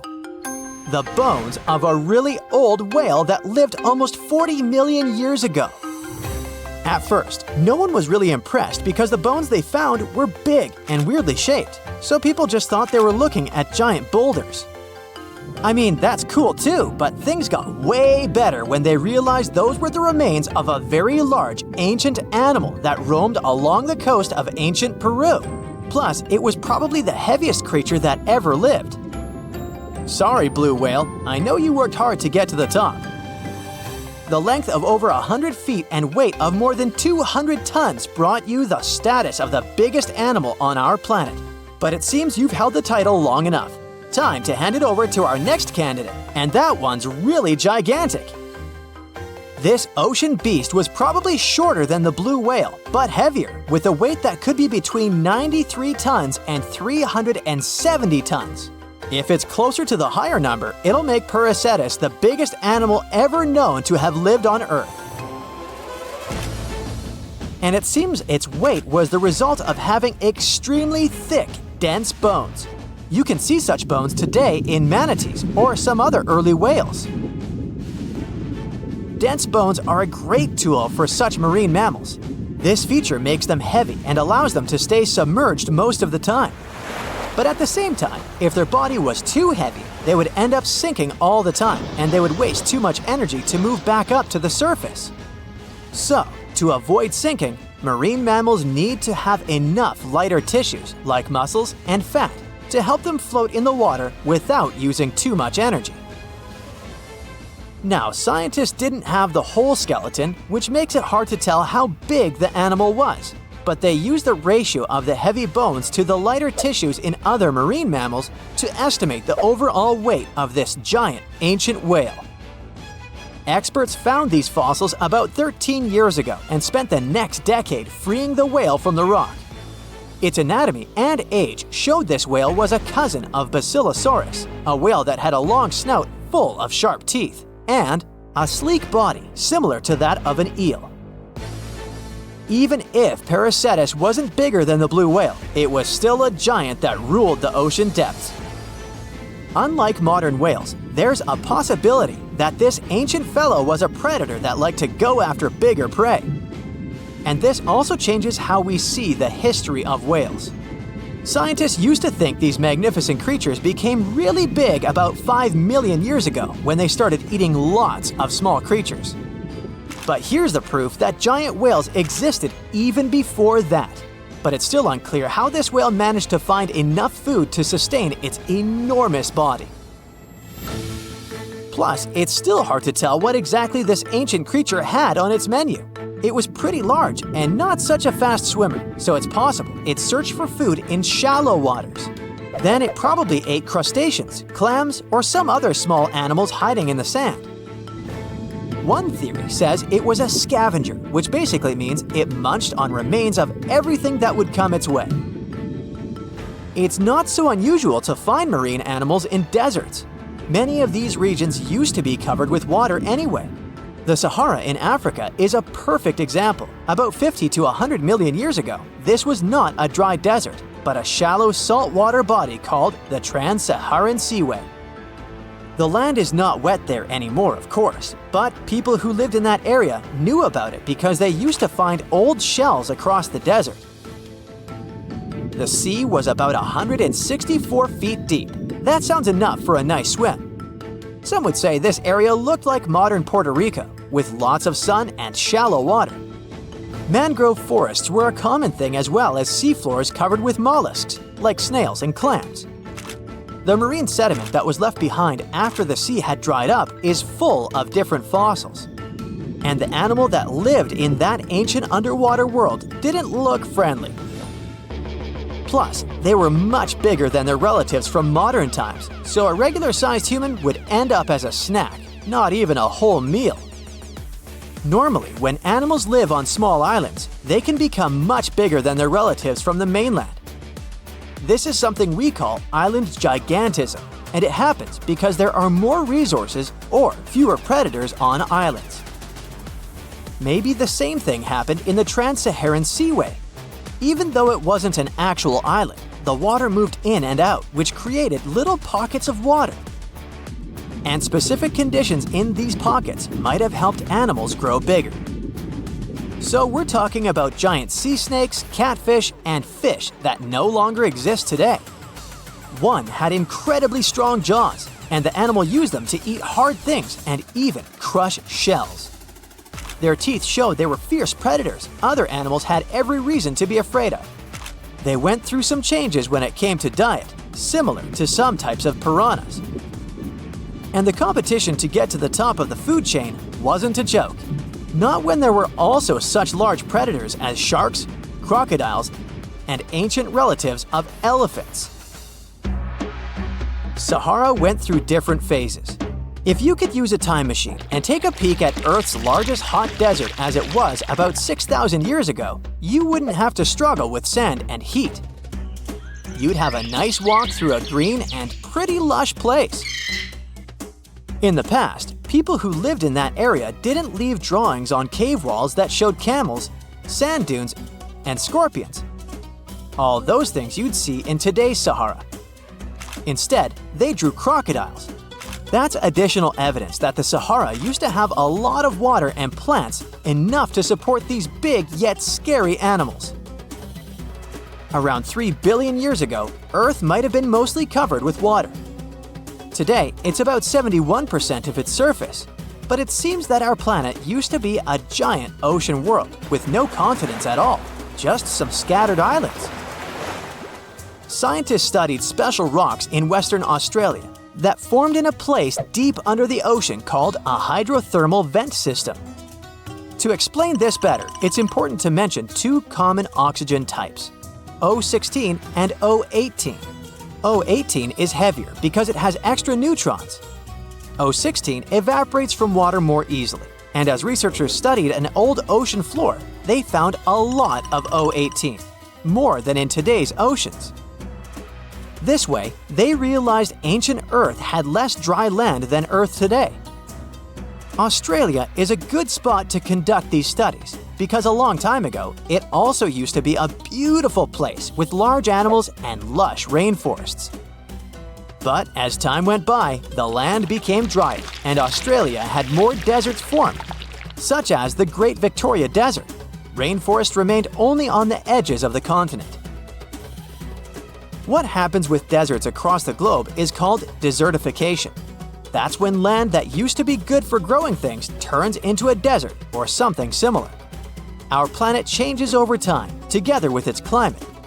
But desertification also happens because of human activities, like mining, farming, and building cities. And when land turns into a desert, it's a problem because it can't support people and animals anymore. Food doesn't grow there. There's not enough clean water, and animals lose their homes. To help with this problem, there's a plan many countries agreed to. They decided to work with farmers to take care of the land, fix damaged areas, and manage water better. All in all, to make our planet a better place for life. Hey, if you think Stonehenge is one of the oldest stone monuments ever, well, let me introduce you to Göbekli Tepe. Buckle up, we gotta travel to Turkey to meet this really old guy. Yeah, he's too old to travel. Jokes aside, Göbekli Tepe, an archaeological site located in southeastern Turkey that dates back to the Neolithic period around 10,000 BCE. It's considered to be one of the oldest and most significant archaeological discoveries in recent times. The site consists of a series of circular and rectangular structures made of stone pillars. Yeah, it does look like its younger brother Stonehenge. Some of those pillars are decorated with intricate carvings of animals and other symbols. Now, you maybe wonder, hey, why on earth did they make such a fascinating building? What was its purpose? Sorry, I got no answer for that. The purpose of the site is still unknown, but it is believed to have been a ceremonial center for the ancient people who lived in the area. The discovery of Göbekli Tepe has challenged long-held beliefs about the development of human civilization, as it suggests that complex societies may have emerged much earlier than previously thought. Okay, pack your stuff, our travel's just started. Next destination, Masada. It's an ancient fortress located in Israel on a plateau overlooking the Dead Sea. Hey, look at that view, spectacular, huh? It was built by King Herod the Great in the 1st century BCE, and it was very smartly built. Within the fortress, there were various facilities such as storehouses, barracks, a palace, and a set of cisterns capable of holding approximately 40,000 cubic meters of rainwater. People living there believed that the collected runoff from a single day's rainfall could provide sustenance for over 1,000 individuals for a period of 2 to 3 years. Access to the fortress was limited to 3 steep and winding paths leading up to fortified gates. Still, at one point, the fortress was occupied by people who had fled Jerusalem after the city was captured by the Romans. They held out against the invaders for several months, but eventually they were defeated. But these guys didn't surrender. The story of Masada has become a symbol of resistance and bravery. Today, Masada is a popular tourist attraction and a UNESCO World Heritage Site. The next flight is going to be short. We're popping over to Egypt to see the Karnak Temple Complex. It's a vast ancient Egyptian temple complex located in the city of Luxor, Egypt. It was built over a period of 2,000 years and covers an area of more than 200 acres. The complex is dedicated to the worship of the deity Amun-Ra. Wait a minute, that should be Amun-Ra, and it was one of the most important religious centers in ancient Egypt. The Karnak Temple consists of several temples, chapels, and other buildings, including the Great Temple of Amun, the Temple of Khonsu, and the Temple of Ptah. Ptah! The Great Temple of Amun is the largest and most impressive temple in the complex, with massive columns, statues, and other decorations. One of the most famous features of the Karnak Temple complex is the Avenue of Sphinxes, which is a long avenue lined with Sphinx statues that leads from the entrance of the complex to the Great Temple of Amun. Another notable feature is the hypostyle hall, which is a massive hall with 134 columns that are over 70 feet high. The Karnak Temple complex is a popular tourist attraction and a UNESCO World Heritage Site. It's considered one of the most important archaeological sites in Egypt and provides a fascinating glimpse into the religion and culture of ancient Egypt. Hey, we can't hop on the next flight and leave Egypt until we see the Pyramid of Djoser. It has another name, by the way. It's also known as the Step Pyramid. This ancient Egyptian site is located in Saqqara. It was built during the 27th century BCE for the pharaoh Djoser by his architect Imhotep, who is considered one of the most important figures in Egyptian history. People believe this pyramid is the first monumental structure built entirely of stone and is an important example of early Egyptian architecture. The pyramid originally stood at 203 feet tall and was surrounded by a complex of buildings and courtyards. It was constructed in 6 layers, each smaller than the one below it, giving it the distinctive step-like appearance. The pyramid was used as a burial place for Pharaoh Djoser and was surrounded by a vast necropolis that contained the tombs of many other important officials. The Grateful Dead? The Pyramid of Djoser has several renovations and additions over the centuries, including the addition of a limestone casing that covered the original step structure. However, much of the pyramid was destroyed over time, and today only the central core remains. Despite this, it remains an important archaeological site and a popular tourist attraction in Egypt.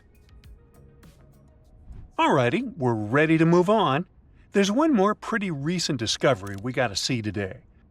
The Tower of Jericho was only discovered during excavations in the 1950s and 60s. It's an ancient stone tower located in the city of Jericho in the West Bank. Just like Göbekli Tepe, this one is believed to be one of the oldest stone structures in the world, dating back to approximately 8000 BCE. The tower stands at over 28 feet tall. It's made up of 2 main sections, an inner tower and an outer tower, which are connected by a series of stairs. The purpose of the Tower of Jericho is not entirely clear, but it is believed to have served as a defensive structure or a watchtower. It may have also had religious significance, as it was located near a sacred spring. The Tower of Jericho is a significant archaeological site and has provided valuable insights into the early history of human civilization. It's open to visitors and is a popular destination for tourists interested in ancient history. Now, this ancient site even got attention from Netflix, and they made a movie where the action takes place in Mohenjo-Daro. This site was a major center of the Indus Valley civilization in present-day Pakistan. Mohenjo-Daro was one of the largest cities of the ancient world, with a population estimated to have been around 40,000 in its peak. Trust me, that must have been a crazy megalopolis back then. The city was notable for its advanced urban planning, with sophisticated drainage and sanitation systems, and its impressive architecture, including the Great Bath and the Granary. Mohenjo-Daro was abandoned around 1900 BCE, and its ruins were only rediscovered in the 1920s. Today, it is a UNESCO World Heritage Site and an important archaeological site for the study of ancient South Asian civilization. We're heading to a teeny-tiny country that has quite an impressive history. Welcome to Malta. The Tsigantia Temples are a Neolithic site located on the Mediterranean island of Gozo. They're probably one of the oldest freestanding structures in the world, dating back to around 3600 to 3200 BCE. The temples consist of 2 megalithic structures, each with multiple rooms and altars. The name Tsigantia means giant tower in Maltese, as people believe that only giants could have built such massive structures. The temples are believed to have been used for religious purposes and are considered to be an important example of prehistoric architecture. They were added to the UNESCO World Heritage List in 1980. Well, you must be pretty tired, but there's one more place we gotta visit today. Our plane is already landing in Armenia, and we're here to see the Temple of Garni. Look, this one is well preserved. This temple dates back to the 1st century CE. It was built by King Tiridates I as a dedication to the sun deity Mir. Sadly, the temple was destroyed in the 17th century during an earthquake, which is quite a common thing for this area, but it was later reconstructed in the 20th century. Today, it's a popular tourist attraction and is also listed as a UNESCO World Heritage Site. You know, scientists make discoveries that change the world, but even they can face mysteries. Here are 10 things that have baffled scientists. Imagine that you constantly hear a low-frequency hum, and no one can trace its source. Roughly 4% of the world's population hears the hum. It's a geography-free sound.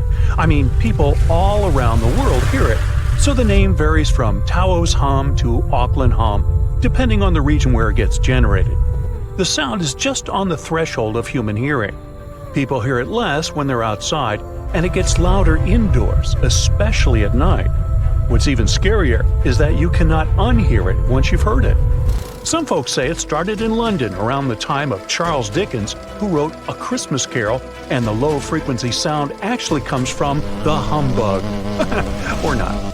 Actually, the earliest cases were recorded in Bristol, UK, dating back to the mid-1970s. Scientists have various theories about where the hum comes from and why only some people can hear it, yet they don't have a clear answer.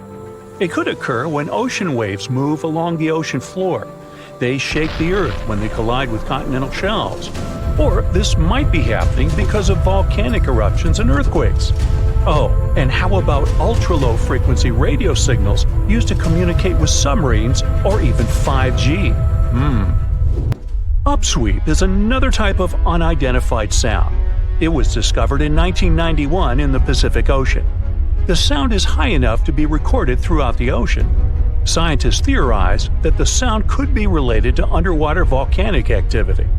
Interestingly, the volume of the sound has been diminishing compared to its volume when it was first discovered, yet it still can be detected. Plus, it's seasonal. It reaches its highest volume in spring and fall. Is it related to seasonal changes? No one really knows for sure. The next mysterious thing is a cone-shaped monument found in the Sea of Galilee in Israel. This monument was discovered accidentally by sonar scanning in 2003, but the findings were published only in 2013. The monument weighs 60,000 tons. It was once submerged by rising waters. Archaeologists say the monument is enigmatic because they can't figure out where it's from. They don't know what it's connected to or its function. So this big and unusual thing remains a mystery. Now let's move to Göbekli Tepe, Turkey. This place offers you one of the most archaeologically significant sites in the world. Why is it important? Well, it has massive carved stones about 11,000 years old. To put it in perspective, they're 6,000 years older than Stonehenge. Ancient people placed these stones before they began farming or crafting metal tools or pottery. So the existence of this place goes against the chronology of civilization we're familiar with, where people farmed first and built second. Apparently, it wasn't like that. In any case, a good question is, what was the purpose of this site? Was it built to worship some spirits? Yep, archaeologists believe it might be the world's oldest temple. Okay, say this with me. Paleodictyon notusum. Yeah, I know it sounds like a chemical formula. This is a living fossil found deep down on the ocean floor. A creature makes these hexagonal burrows, that for sure. Yet scientists can't identify the artist. Now, what do I mean by living fossil? Well, Paleodictyon notusum is a creature believed to produce a burrow nearly identical to Paleodictyon fossils. Is it a worm-like animal that made them? Scientists don't know. One thing is clear. This isn't some random stuff created by geological forces. Now, speaking of fossils, take a look at this giant one. Its informal name is Godzilius. It was discovered in 2011 by an amateur paleontologist. This is a scientist who studies the history of life on Earth by analyzing fossil records. Anyway, back to Godzilius. It's almost 7 feet in length and 9 feet tall if you were to measure it upright. This fossil is 450 million years old. coming from the time when Cincinnati was underwater. It might be a fossilized algae mat, but some scientists have different opinions. This is a massive tunnel found in South America. The tunnel is at least 8,000 to 10,000 years old. At first, researchers discovered a couple of colossal burrows. They were enormous and neatly constructed. Geologists were amazed, saying they had never seen such structures before. There's no known geologic process to explain their formation. Researchers have known about the burrows since the 1930s, but back then they believed that these tunnels were just some sort of archaeological construction, until they discovered huge claw marks on the walls and ceiling. They reasoned that some extinct species could be the ones to have left these marks. Many geologists strongly believe they found the burrows of giant ground sloths and armadillos. The structure is the largest known burrow from the Paleolithic age in the Amazon. Yet experts have many questions. How come such a deliberate-looking structure could form naturally? A researcher then discovered another strange cave. This one was hundreds of miles away from the massive tunnel. Fast forward, there are now more than 1,500 burrows from the Paleolithic age found in Brazil. What's even more interesting is that some of these caves are connected to tunnels that sometimes lead to chambers. I'll continue with a natural phenomenon. What if I told you that every year, especially in October, fireballs appear on the Mekong River in Thailand? According to legends, Naga fireballs are a call for Buddha to return to Earth, and river serpents are the ones making these calls. Well, that's a myth, but what does science say about it? Is it related to a flammable gas? There are no clear answers yet. These fireballs appear to rise from the water. They can go as high as almost 990 feet. They're like fireworks, disappearing rapidly. They typically glow with a reddish or orange color. I'll mention some legends too, because why not? They're thrilling. And it would be a shame not to include the one about the lost city of Atlantis. As you may know, the legend says that Atlantis submerged into the ocean around 11,000 years ago. Since then, not just scientists, but also treasure hunters and philosophers have been searching for the lost world. Could Bimini Road be a trace? In 1968, a diver found strange stones off the coast of North Bimini Island in the Bahamas. The stones look human-made. It's like they were evenly spaced out and laid in an orderly row. It baffled scientists, but not for long. Carbon dating analysis of the blocks revealed that geological forces created the road naturally.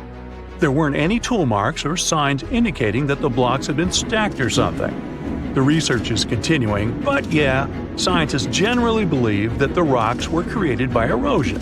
Well, I guess the time of Atlantis hasn't come yet. Okay, picture this. You're wandering on the beach, and you see dozens of octopuses walking past. In 2017, a group of people from Wales witnessed exactly this. Why did these creatures come out of the ocean? No one knows the answer. The group reported that they had seen 20 to 30 octopi crawling on the sand. The people looked for some signs of injury, but found nothing. They said that they had carried the animals back to the ocean. Interestingly, these creatures kept crawling onto the shore when people were asleep. Experts say that it's hard to be sure of the reason that pushed the animals to the beach without conducting a physical examination. They're still speculating about the reason behind this unusual and rare occurrence. Could it be overcrowding? Furthermore, the octopi were well armed. A separate study points out that the more fishers hunt large animals that feed on octopuses, the more the octopus population grows. Maybe that's why these creatures have to go farther to find food or shelter. But without proper research, these are only theories. There's a lot we don't know about space, too. So here's a bonus fact about the yellowish source of life in the solar system. Scientists have discovered a new type of wave inside the sun. These waves move in the opposite direction to the sun's rotation. Plus, they move super fast, so fast that it's beyond our understanding. Researchers have different theories about the function of the waves. If they figure out their role, this could give them additional insight into the processes happening inside the sun. And yes, the octopi were well armed. Everyone loves a good landmark. the Roman Colosseum, the ancient city of Machu Picchu, the Giza pyramids. But have you ever wondered how it once looked? Way back in the days when they were built? Or even in the time they were covered in ivy and forgotten by humanity? Buckle up, because we're heading on a time travel adventure to the world's greatest archaeological sites. Our voyage begins in South America, deep inside the Peruvian mountains. Behold, the city of Machu Picchu. Machu Picchu is a monument to the ingenuity and power of the Inca civilization. During its prime, the Inca civilization stretched 2,500 miles along South America's coastline from modern-day Ecuador all the way down to Chile. And Machu Picchu was located at the heart and center of it. The historic site was constructed at around 7,000 feet above sea level, more or less around 1450 BCE. The gated city consisted of around 150 buildings made of stone. The Incas managed to build temples, houses, and even a complex aqueduct system to irrigate the entire town. And yes, they did all that without the help of wheels or any instrument made of iron. The housing model is somewhat similar to stone houses we see nowadays, with the difference that the Incas didn't use any cement to stick together the blocks of stone. Yet, they fit seamlessly on top of each other. Not only that, the Incas must have developed a rudimentary yet effective anti-earthquake technology, since in the event of a quake, the rocks would shake without falling out of place. If Machu Picchu had been built today, it would have cost over $70 million to finish the entire thing. The purpose of the site is still a mystery to many historians. Theories suggest that it could have been built as a ceremonial site, a safety base for the Inca people, or even a retreat for royalty. What we know for a fact is that in the 16th century, 100 years after Machu Picchu was built, its population abandoned it, with tree roots taking over the majority of the site and keeping it hidden from humankind for over 4 centuries. It wasn't until the 20th century that the world was reintroduced to Machu Picchu when a Peruvian farmer led Yale University professor Hiram Bingham III to visit the site. Since then, Bingham and many other explorers dedicated their lives and research to studying the archaeological wonder of Machu Picchu. Now, for the next stop on our time-traveling vehicle, the city of Pompeii in Italy. Pompeii has crowded our collective imagination for many years. The eruption of the Mount Vesuvius volcano in 79 AD and the destruction of an entire city is hopefully not something that will happen again. But I bet you're wondering, what did Pompeii look like on its last day? It took 18 hours for Pompeii's streets, markets, houses, and forums to be buried under millions of tons of volcanic ash. Thanks to some clever scientists, we discovered that the lava and ashes that covered Pompeii on its very last day actually helped to freeze the city in time. Different from ice, the cloud of ashes did not preserve the city intact, but as the items disintegrated over 2,000 years, they left voids under the earth. Archaeologists found that if they filled these voids with plaster, the shape of the buried city would soon reveal itself. And that's exactly what happened. Of course, it was nothing like the bustling city of 12,000 people that had existed for many years before the fateful eruption. Pompeii was a vibrant and rich municipality. The site's ruins revealed that many areas of Pompeii boasted impressive houses, some with balconies, which was a sign of great wealth at the time. And believe it or not, even some artwork survived the eruption. Archaeologists found well-preserved frescoes and murals of mythological creatures, all indicating that members of the high society lived there. Ruins show the city even had thermal baths and showers made with luxurious materials. Oh, and apparently, the people of Pompeii had amazing teeth. Yes, archaeologists could see even that tiny level of detail from the plaster molds they recovered from underground. Still in the Italian territory, we find one of the world's biggest tourist attractions, the Roman Colosseum. It was built as an amphitheater during the reign of Emperor Vespasian, around 70 AD. It wasn't until 80 AD that Vespasian's son, Emperor Titus, inaugurated the Colosseum. The monument was something to behold, with 157-foot-tall walls, over 80 entrances, and the capacity to host 87,000 people. All social classes and groups were welcome at the Colosseum, and this partly explains why it flourished for so many centuries. During the decline of the Roman Empire, around the 6th century AD, the Colosseum started being neglected and abandoned. The monument was looted, and some of its columns and stones were used to build infrastructure elsewhere. Only 1/3 of the original Colosseum still remains, and if it's big now, imagine what it once was. Greece was home to one of the world's largest empires. At the height of this empire, literally and historically speaking, more or less 2,400 years ago, the Greeks built a citadel known as the Acropolis.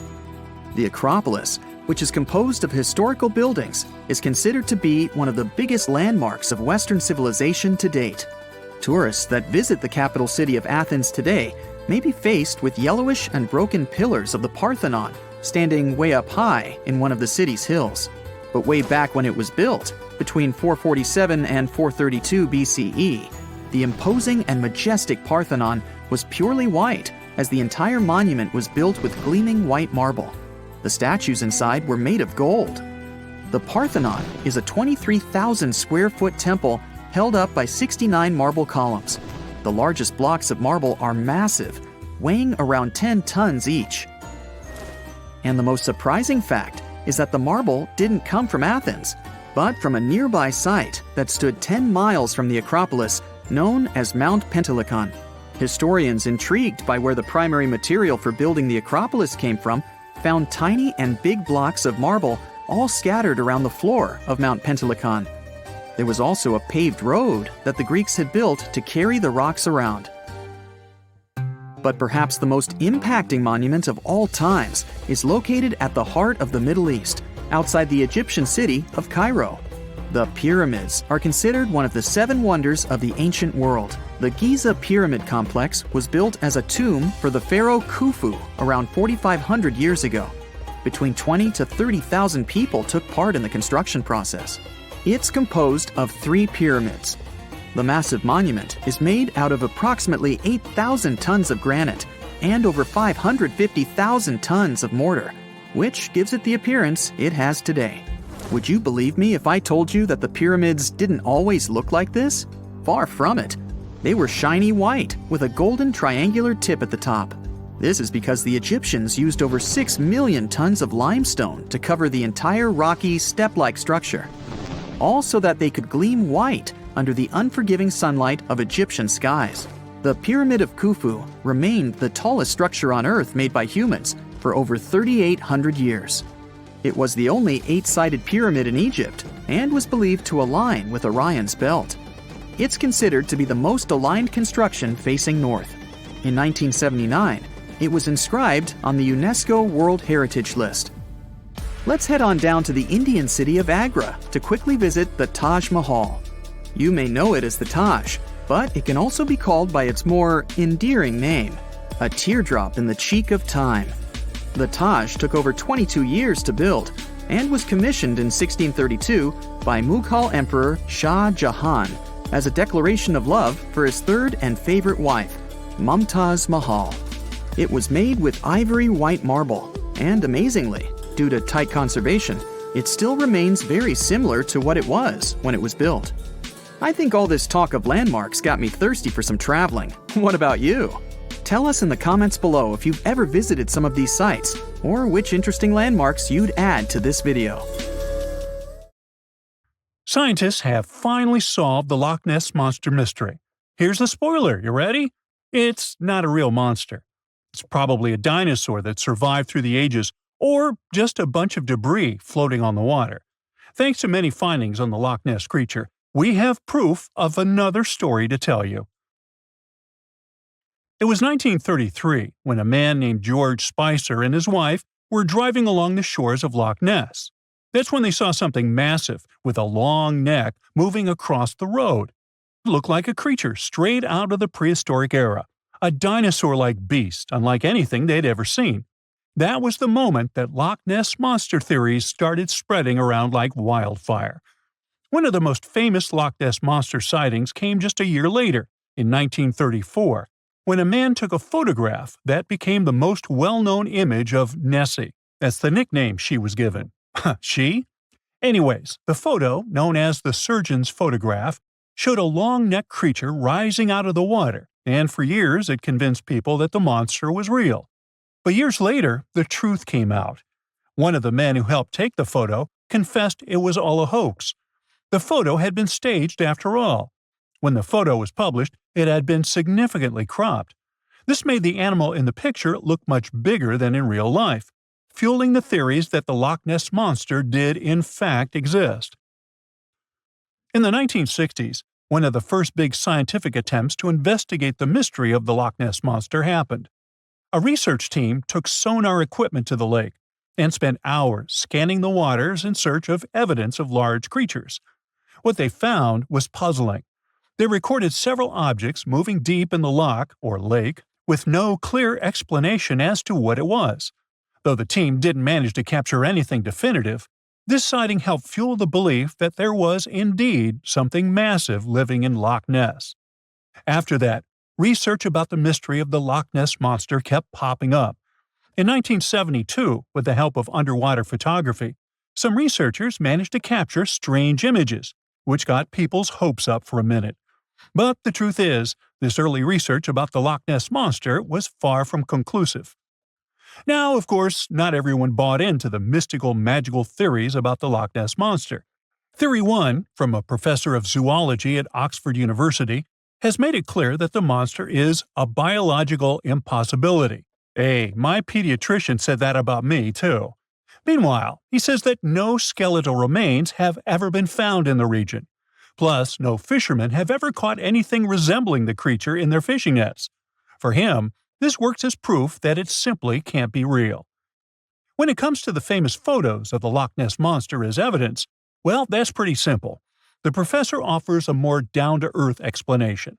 He argues that these images are either showing floating debris or birds, like cormorants, which have long necks and often appear to be low in the water. When people refute his suggestion, he takes us back to human psychology and explains that people often make mistakes and misjudge the size of things, especially when they just caught a glimpse of it, and even more so when they are hoping to see something specific. Now, many of those alleged photos depict an animal with a long neck and a small head, which has led some to believe that what they're seeing is a plesiosaur, a giant marine reptile that lived 215 million years ago and disappeared with the dinosaurs. The idea of a plesiosaur surviving all these years is a theory that's been around since the first sightings of the creature. But this researcher isn't buying it. He explains that no plesiosaur fossils have been found in the region dating to anything later than 66 million years ago. The idea of a prehistoric creature still lurking in the waters of Loch Ness just doesn't hold up scientifically. Then there's theory number 2, from a British naturalist who has spent over 50 years investigating the Loch Ness Monster phenomenon. His conclusion is a little less dramatic. He believes that most people who report sightings of long-necked creatures are misidentifying other animals. He suggests people think they are seeing a sea serpent. Reports of sightings from the Loch Ness Monster have been around since the 6th century CE, long before they were distilling Scotch whiskey or other explanations. Early reports of these sea serpents describe large creatures with long snake-like bodies and multiple humps. Some say the creatures were as big as boats, and many swore they saw something swimming in the waters. Many of these early sea serpent sightings may have been misunderstandings or exaggerations of normal animals in the loch, like large fish or even swimming birds. They could have been large eels, which are known to live in Loch Ness. These eels, especially when they're moving, might have given the impression of a long, undulating creature in the water. People who saw these eels from a distance, particularly in low light or misty conditions, might have mistaken them for something much more mysterious. Theory number 3 says something else. Nessie is just a series of standing waves. These happen when two boat wakes move in opposite directions, creating a big hump in the water that could look like a creature from a distance. Loch Ness enthusiasts even showed how it works, with footage from Fort Augustus, where a river meets Loch Ness. These enthusiasts had big plans to use drones with infrared cameras and special underwater microphones to search the loch. Now, Loch Ness is massive, stretching around 23 miles long and more than 700 feet deep.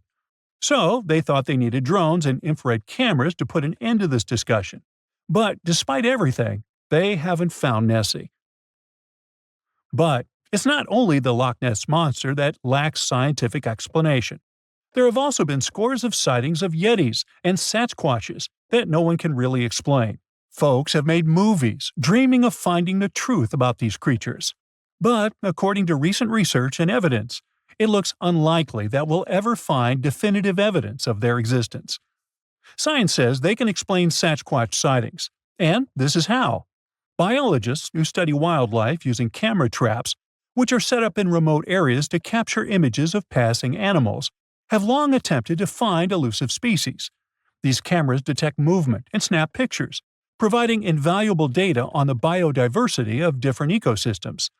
As camera traps collect more photos over time, the number of species recorded grows.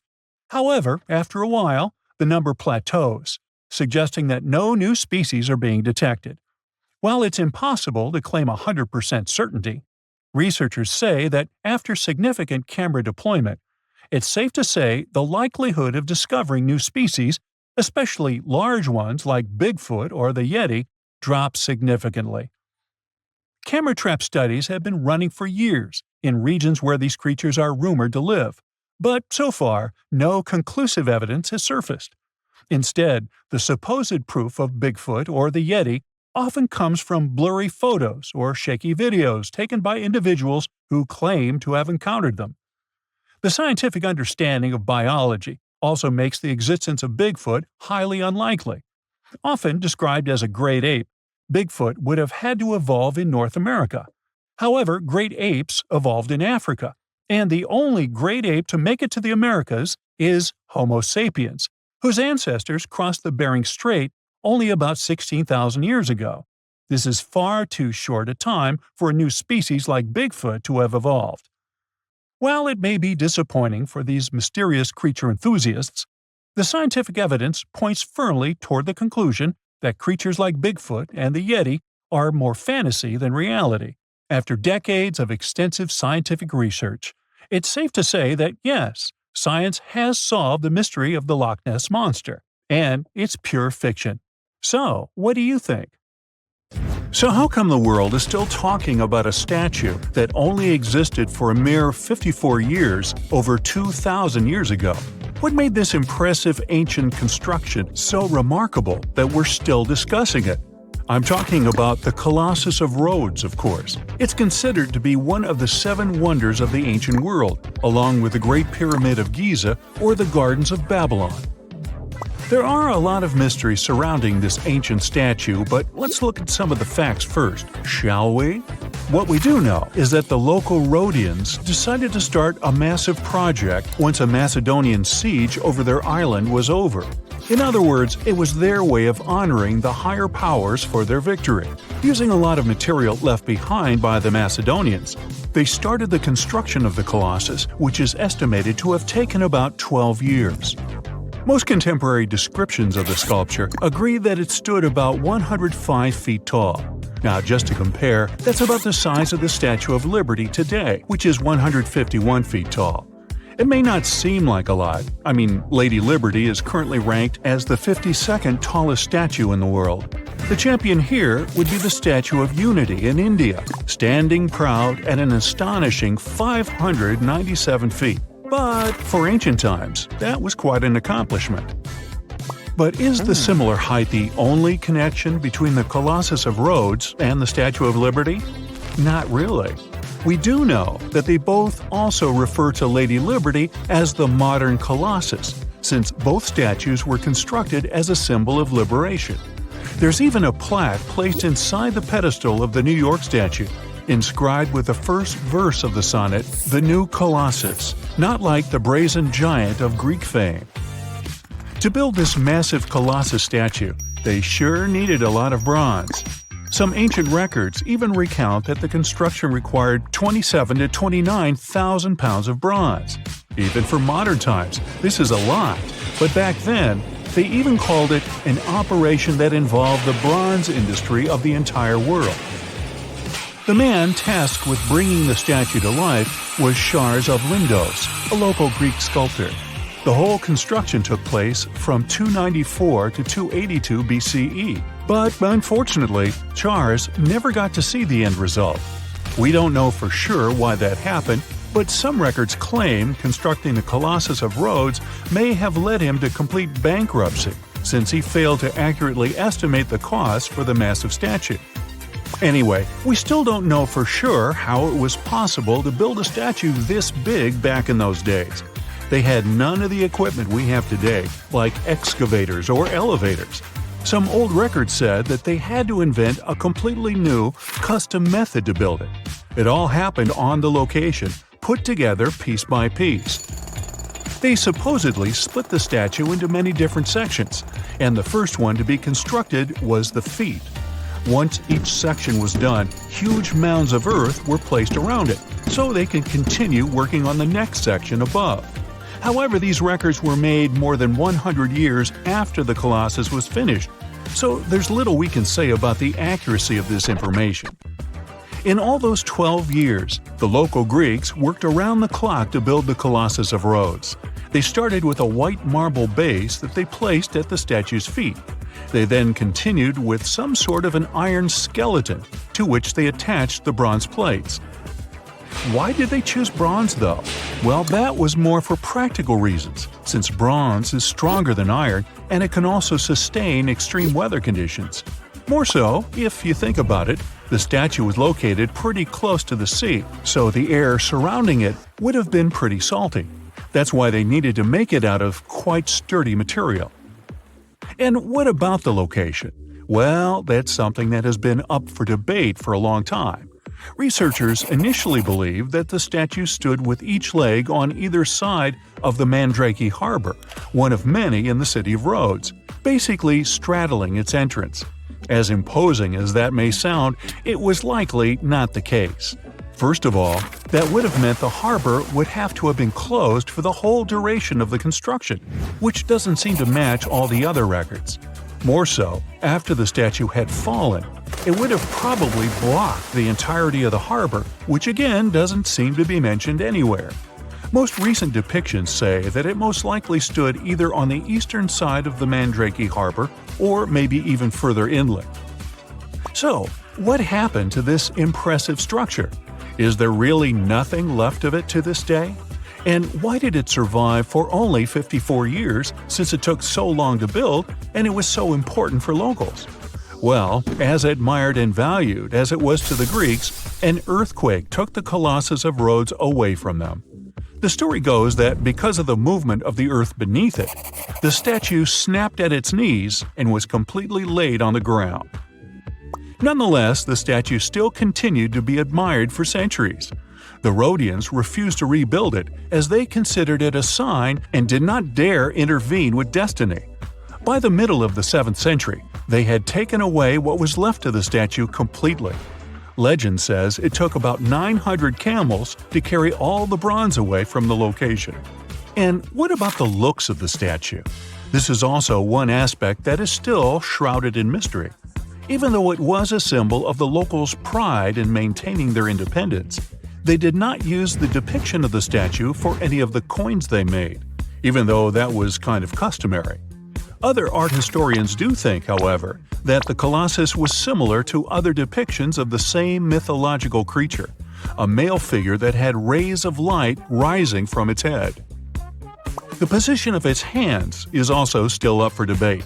Some say it might have even been holding a torch. We don't know if his hands were pointed straight down or whether the right arm was raised, like in similar representations in Greek mythology. The original might not be here for us to admire anymore, but there are some plans out there to rebuild it. A group of European architects intends to build a 21st century version of the ancient statue. This new construction is planned to stretch 500 feet tall. It should serve as a cultural center combined with a lighthouse. To make sure it won't have the same destiny as its ancient ancestor, these designers intend to use a lot of technology available today. Firstly, they plan to cover the whole exterior of the modern Colossus with solar panels so that the enormous building has enough electricity. They also intend to use modern resources to make sure earthquakes and wind forces won't affect the massive structure yet again. To do that, they plan to build the statue as a tripod structure, made from its 2 legs and a third pillar of support, constructed from the sash draped over the statue's arm and touching the ground. They also plan to place heavy steel support around the base for counterbalance. They even thought of a suspension system that would permit the statue to rock back and forth, making it a bit more flexible and able to resist all the various weather conditions. The manufacturer's suggested retail price on this project is quite high though, estimated at around $283 million. Supporters of the modern Colossus are optimistic as they are certain they can raise that impressive amount of cash through crowdfunding and private investments. There are entire communities of unusual tiny organisms that live in lagoons in Patagonia, and they are some of the first forms of life ever.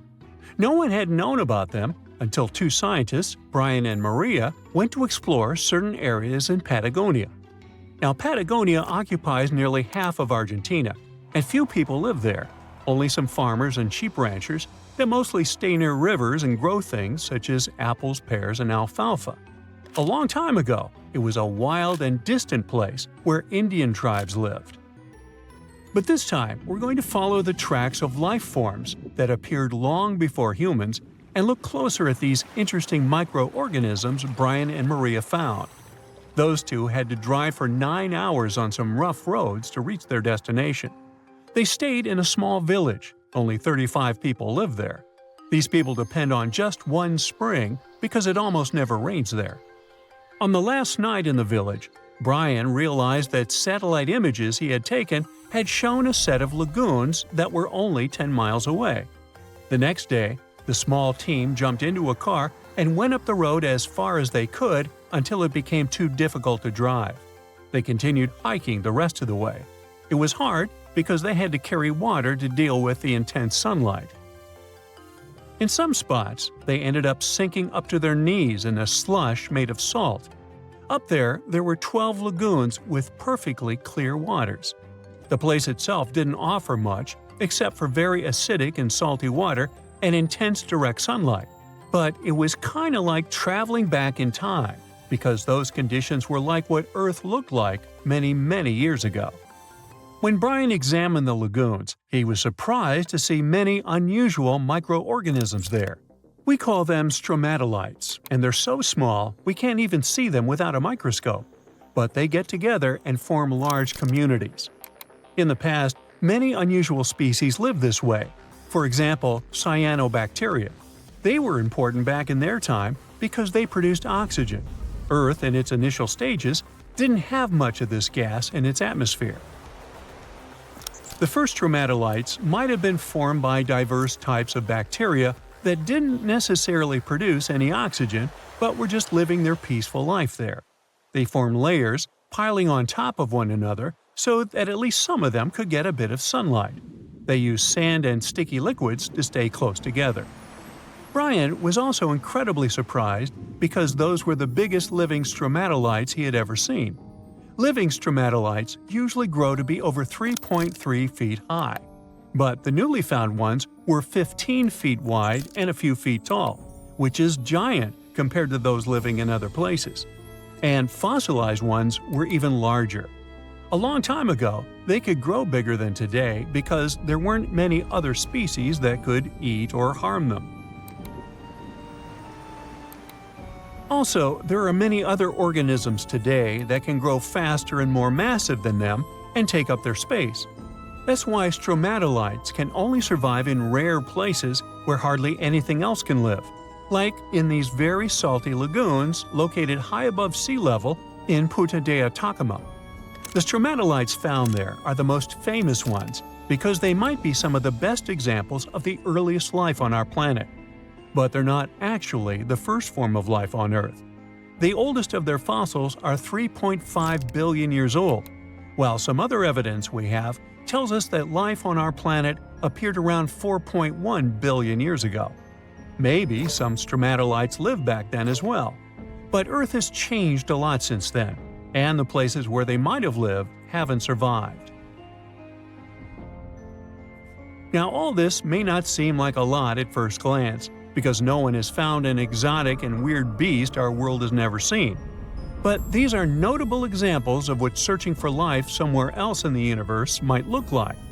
Scientists who are interested in studying Mars often come to this place, since it might be similar to what the red planet looked like an exceptionally long time ago. If there were fossils hidden in the ancient rocks on Mars, they might look like these stromatolites. Another faraway land has revealed some of its secrets. It's Antarctica, with an ancient lost world found under its ice. Antarctica hasn't always been this frosty, isolated land of snow and ice sheets. Once it used to be part of the Gondwana supercontinent, together with what is now South America, Africa, Australia, the Arabian Peninsula, and the Indian subcontinent. But at some point, it split off and went to build a life on its own. It formed as other landmasses started to move away, which created its coastline. But Antarctica was different in many other ways back then too. It used to be a land covered in magnificent forests and rivers full of life. Scientists use radar and satellites to explore a mysterious world hidden under the ice there. This ancient land, which is close to the Indian Ocean, is as big as the U.S. state of Maryland or Belgium. It's more than 14 million years old. Some studies say that this area formed over 34 million years ago, which was way before Antarctica got into its deep freeze. At first, temperatures there were higher, possibly like the weather in Patagonia or the cold, temperate rainforests of Tasmania, New Zealand, or maybe even more tropical than that. But as the climate became cooler, small glaciers started forming on hills close to the rivers. Valleys sunk deeper because of all that ice covering them. And then, temperatures dropped even lower, and a giant layer of ice covered the entire continent, hiding those old glaciers. Rivers shaped this lost world a long time ago, way before it ended up covered in ice that's almost 2 miles thick in some spots. Scientific studies of this area showed that those landscapes had been full of highlands and mountains. The ice that formed over Antarctica made the whole area very cold, so the landscape couldn't erode anymore. This means everything has remained basically the same and untouched under the ice for millions and millions of years. What's interesting is that we know less about this land hidden under the ice than about the surface of Mars. One way to explore it would be to drill through these ice sheets to check for samples of sediments below. They could tell us more about the ancient flora and fauna frozen underneath. It's not a new method. A similar method was used to collect 2-million-year-old samples in Greenland. Australia has a secret world too. Ancient organisms were found hidden in rocks in the northern parts of the continent that are about 1.6 billion years old. These microscopic things are part of a family called eukaryotes. The members of this family that exist today include plants, fungi, animals, and even those tiny organisms with just one cell, such as amoeba. All living things with nuclei in their cells, including us, can trace their family tree back to one of the oldest members of this family. That one is called the last eukaryotic common ancestor, and it lived more than 1.2 billion years ago. Those ancient organisms were more complex and bigger than bacteria. Maybe they were the first predators on Earth, hunting bacteria. There once was a kingdom where the ancient Egyptians traveled to buy gifts for pharaohs, sort of like an ancient shopping mall. This kingdom, named the Land of Punt, was rich in luxury goods, including gold, aromatic resins, blackwood, ebony, ivory, and exotic animals like leopards and baboons. All of these sound like great gift ideas to me.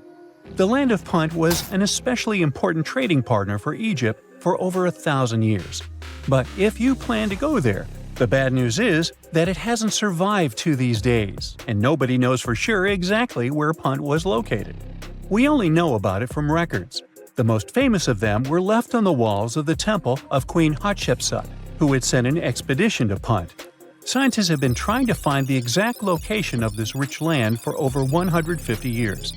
It could have been southeast of Egypt, in a coastal region south of it along the Red Sea, Gulf of Aden, and the Indian Ocean, or it could have covered the Horn of Africa and the area across the sea in southern Arabia.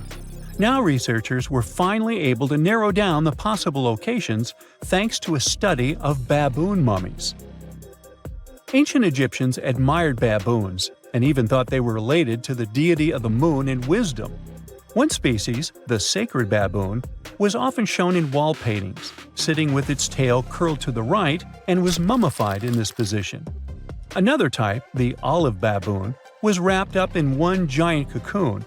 Both types were found in the tombs of the Valley of the Kings. But if you remember geography lessons, baboons just don't wander around Egypt, so they must have been brought there through trade with other regions. Primatologists, Egyptologists, geographers, and geochemists look at the mummified baboons from two different time periods in ancient Egypt. Some were from the New Kingdom period, and others were from the Ptolemaic period. The scientists did some more hard work and analyzed tissues from 155 baboons from 75 separate places in Eastern Africa and Southern Arabia. Those were all areas that they thought could be the ancient land of Punt. They measured oxygen and strontium in the baboons' bodies. When animals drink water and eat plants, their teeth, hair, and bones show a geographic signature of where they've lived, thanks to these elements they contain. Scientists use a special method called isotopic mapping and found out that the New Kingdom baboons they analyzed came from a location in Eritrea, Ethiopia, or Somalia. 5 mummified baboons from the Ptolemaic period had strontium levels that matched those found in Egypt. So, ancient Egyptians might have had a special place to breed and keep baboons, probably in Memphis, a city in Lower Egypt, not Tennessee. Meanwhile, paleontologists from New Zealand got lucky, as some boulders had split open from the tide and revealed fossils of the largest penguin that has ever lived on Earth. The scientists used laser scanners to make 3D models of the ancient penguin bones. They compared these bones to the flipper size of modern penguins and did some math as to how much the old penguins might have weighed. Today, the biggest penguins, emperor penguins, weigh between 55 to 100 pounds.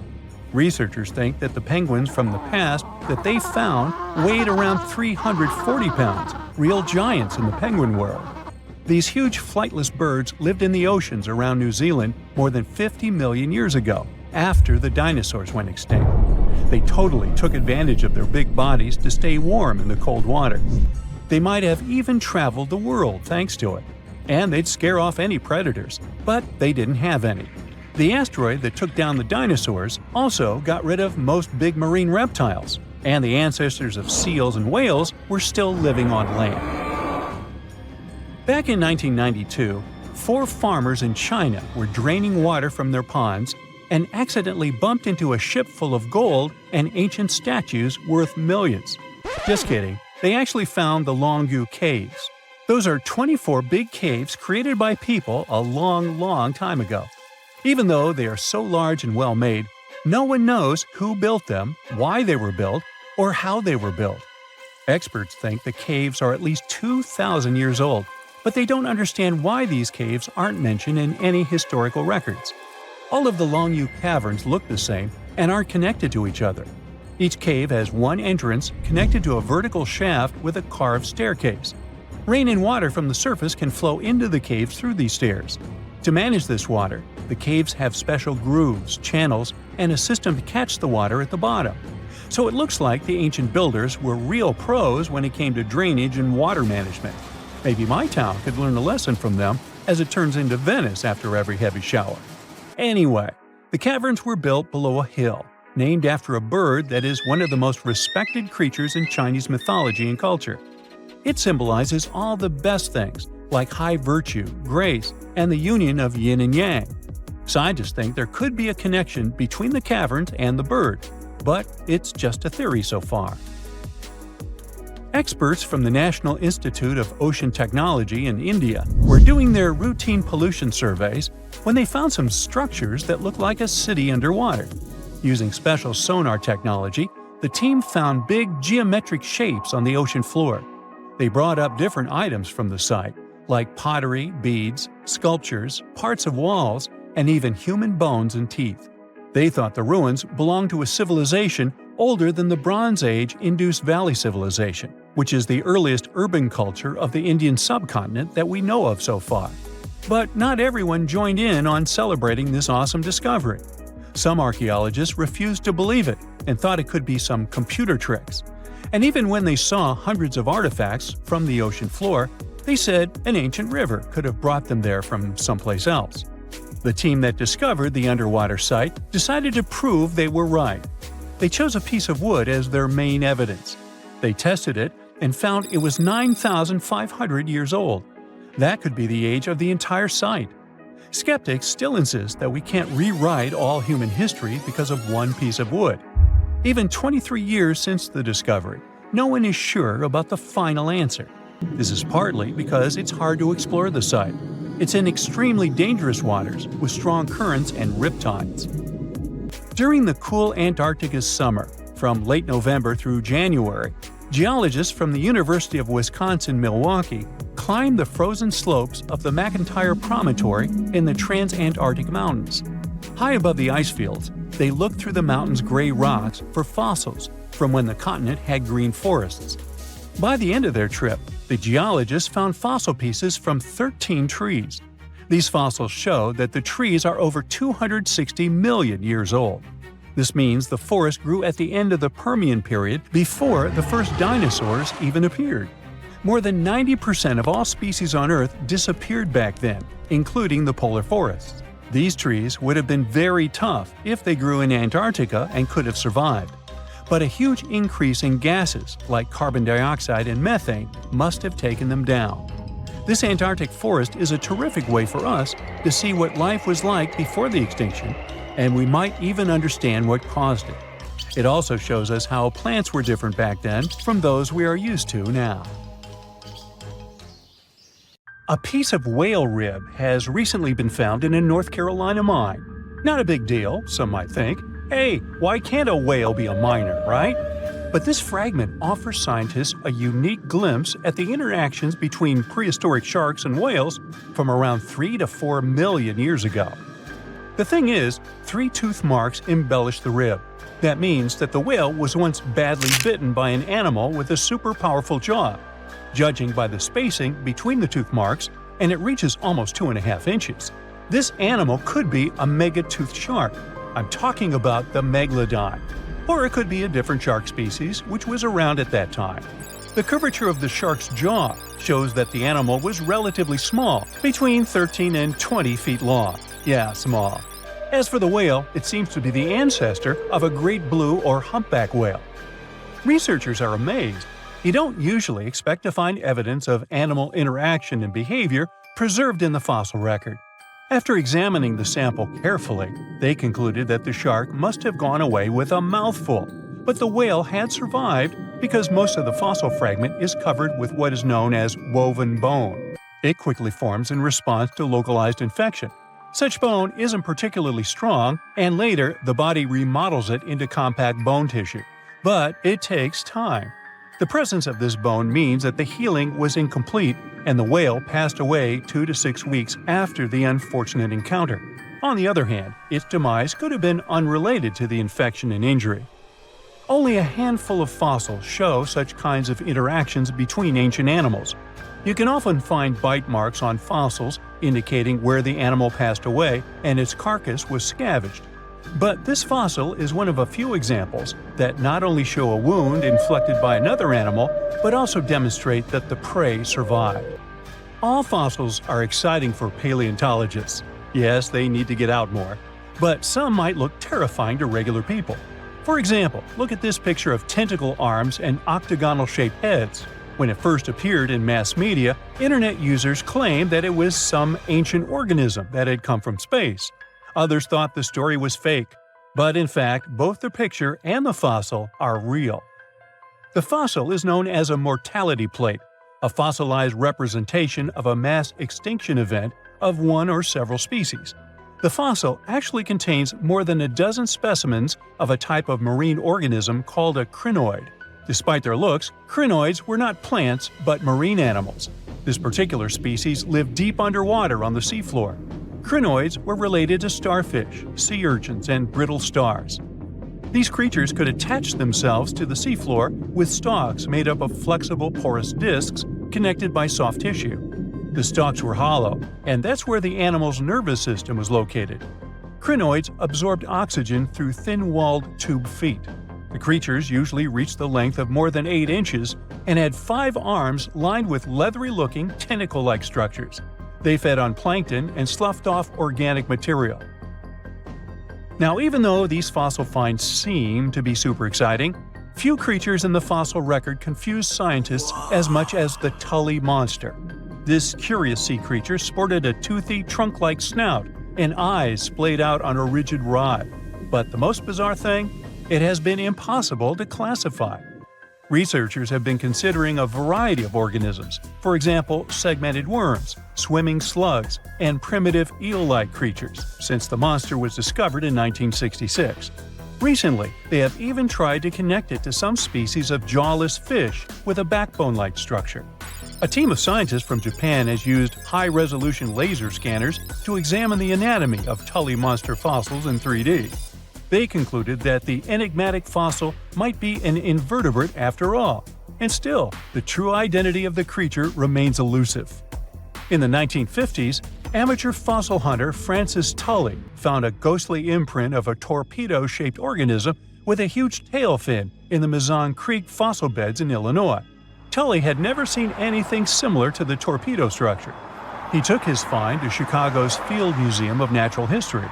Paleontologists working there were baffled as well. Since then, scientists haven't been able to determine where the creature fits on the phylogenetic family tree, or where they should spend Thanksgiving. In 1741, an explorer and captain named Vitus Johansen Bering led an expedition to map the coast of Alaska. The ship he was on got shipwrecked on what later became known as Bering Island, and they got hungry. Half the crew survived thanks to the discovery of an extremely large sea cow. With the meat of these animals nourishing them, the sailors managed to build a small ship from the wreckage and return home. On their way back, a scientist who was among them spent his time documenting the animals and plants they had found. The sea cow was particularly interesting because without it, the crew wouldn't have survived. These animals were more than 26 feet long and weighed around 10 tons. All sea cows are members of the order Sirenia, marine mammals more closely related to elephants than cows. The scientists described them as having black skin, a small head, and stubby forelimbs. Those sea cows floated on the water's surface, munching on kelp. After the information about these animals became widespread, sea otter fur trading expeditions made use of that convenient depot en route. Sea cows were docile and could be easily hunted. Long story short, within 27 years after the scientists mentioned those animals, they were driven to extinction. But it's not the saddest part. The fossil record reveals a much deeper and darker history. Fossils of sea cows have been discovered all over the world, from Japan to Mexico. It means that the animal once thrived in the vast kelp beds around the entire North Pacific Rim. That small population discovered by the expedition was probably the last remains of a once much larger and way healthier population. More likely, Aboriginal hunting had already reduced the numbers of these animals to near extinction levels, and the final blow came from Western hunters. The living close relatives of those ancient sea cows are rarely hunted today. Still, they're under threat of extinction themselves. To some, this amazing fossil might look a bit disturbing. Slaves' lentils are fossils that belong to animals called nummelites. They lived and thrived in a warm, shallow sea covering part of Egypt around 40 million years ago. The name nummelites hints at the fact that larger specimens resemble coins, and in Egyptian folklore, they're even referred to as angel's money. These creatures have a simple, single-celled structure, which contrasts with their super intricate skeleton. Look at this series of spiral overlapping whorls. Each whorl is divided into countless tiny chambers. Nummelites can grow to be 4 inches in diameter, and still, they are the fossils of single-celled animals related to amoeba. How and why did they grow to be so large? The reason could be their symbiotic relationships with other smaller organisms. In the case of modern species, such symbionts are tiny golden-brown single-celled algae called diatoms. The shells of nummelites are relatively transparent, and since they're flat, there's a large surface area for the light needed for the diatoms to photosynthesize. For some reasons, scientists are still debating about them. The presence of plant symbionts and animals dwelling in the sea encourages the growth of a calcareous skeleton in hosts. So, the gigantic size of the nummulites in Egypt could be due to their close relationship with symbiotic diatoms. Does that make sense? Fun fact: a species of nummulites evolve very fast, and their fossils change from one layer of sediments to the next. So, the limestone used for the pyramids of Giza are so packed with such fossils that it's known as nummulitic limestone. This limestone also contains two kinds of nummulites, the smaller slave's lentils and the larger angel's money. But those are not different species, but rather different stages in the life cycle of a single species. You are lost deep within the jungle in the Yucatan Peninsula in Mexico. There are strange noises all around you, and to make it worse, the sun is setting. Soon, you'll be alone in the middle of an unknown rainforest. Guess it was a pretty bad idea to come looking for El Dorado on your own, wasn't it? You keep walking as fast as you can, when suddenly, wait! What's this you're seeing? It looks like large stairways made out of stone. This definitely doesn't look natural, so you take a picture. Maybe you didn't strike gold, but you might have just found something relevant. Congratulations! You found Akamtun, a long-lost Mayan city. Hidden 37 miles into the jungle, the name literally translates to stone column. Stone was probably in at the time, so these guys used a lot of it to build their pyramids, houses, and even ball courts. If you ever thought that Europeans invented ball games, think twice. Mayans loved to play ball games for recreational purposes. Akamtun is part of a series of other long-lost Mayan cities that are being discovered with the help of new technology nowadays. We'll talk more about the other ones in a jiffy. Perhaps the biggest surprise of this one is that it was surrounded by wetlands, which is why the city was built on high ground. The city was monumental, covering an area of over 120 acres. That would be as big as 90 football fields right next to each other. Scientists have found proof that Akamtun had pyramids of up to 49 feet high, and that it was likely an important social hub between 250 and 1000 CE. This is definitely a game changer. But lost Mayan cities began to be unearthed in the 19th century. Modern technologies, such as LiDAR imaging, help archaeologists see through dense canopies of the forests. This means that people don't really have to risk getting lost in the tropical jungle like you did at the beginning of this video. LiDAR works sort of like an X-ray. It sends out laser beams that can detect any signs of ruins or ancient constructions. According to space archaeologist Sarah Parchak, satellite imagery has been a key player in discovering ancient cities in South America, Egypt, and other places. Sarah herself spends most of her days scouring images for any signs of where there could have been cities long ago. She says that more often than not, what happens is that ruins are covered by vegetation, soil, or sand, which makes them super tricky to find. But thanks to these awesome tools, scientists also made the huge discovery of ancient Mayan causeways, which spread throughout old Mayan territories. I mean, take a look at these roadways. You'd expect to see ruins like this in places such as Portugal, England, or the United States. I'm talking about 130 feet wide roads painted white to help travelers journey through the nighttime. Scientists recently unearthed a 110-mile network of roads such as these, and they think this dates back to before the first registered Mayan highways we've known so far. These roadways, which sometimes ran over the swampy ground and were even elevated at times, are being called the world's first superhighways. Even if there is no registry of animal-powered vehicles, it's believed that the Maya used them to travel around a network of possible 964 settlements. They were built like a huge spiderweb, and from what archaeologists have gathered, this huge system of roads worked to connect a big system of economic and social interactions between Mayan cities. This completely debunks the traditional idea that the Mayan pre-classic period, which dates back to 2000 BCE, was made of small, tribal settlements. Imagine the manpower and engineering ability you need to muster to build something close to these white highways. Scientists believe that these causeways were built pretty much the same way as the Mayans built their pyramids, with a mixture of mud and quarry stone. Oh, and using several layers of limestone to make them white. That's pretty cool, right? But let's take a few steps back for a moment to get some context. The Mayans were one of the biggest pre-Columbian civilizations living in the Americas. Until now, experts believe that at its apex, the Mayan civilization consisted of over 40 cities with a population of millions of people. That's a lot of folks. Their civilization spanned Mexico's Yucatan Peninsula, Guatemala, and Belize. And they survived mainly on agriculture. The thing is, the Yucatan Peninsula was an extremely difficult place to grow crops. So the Mayans had to develop a complex irrigation system in most of their cities. They built a series of ceremonial buildings, pyramids, and plazas. The Mayans might have been keen pyramid builders, but they also developed an advanced astronomical system. With whatever ancient technology they had, they were able to predict the exact location of planets such as Venus and Mars, as well as the exact dates of eclipses. If you've ever seen examples of ancient Mayan cities, this is Tikal.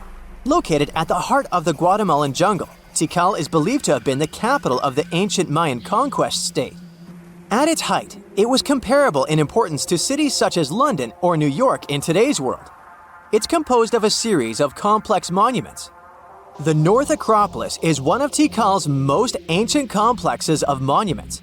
Built solely by human hands around 350 BCE, it served as the resting place of kings and chiefs. Its monuments are up to 200 feet high. Back in the day, the step pyramid temples were painted a beautiful red. Mayans loved that color. Today, of course, you'll only see the limestone. Then there's Chichen Itza. It's got one of the best preserved pyramids on Earth to date. Located in Mexico's Yucatan state, this Mayan city is well over 1,500 years old. At its peak, it was home to 35,000 people. The site covers 4 square miles of land. The highlight is El Castillo, a tremendous step-like temple standing 80 feet above ground.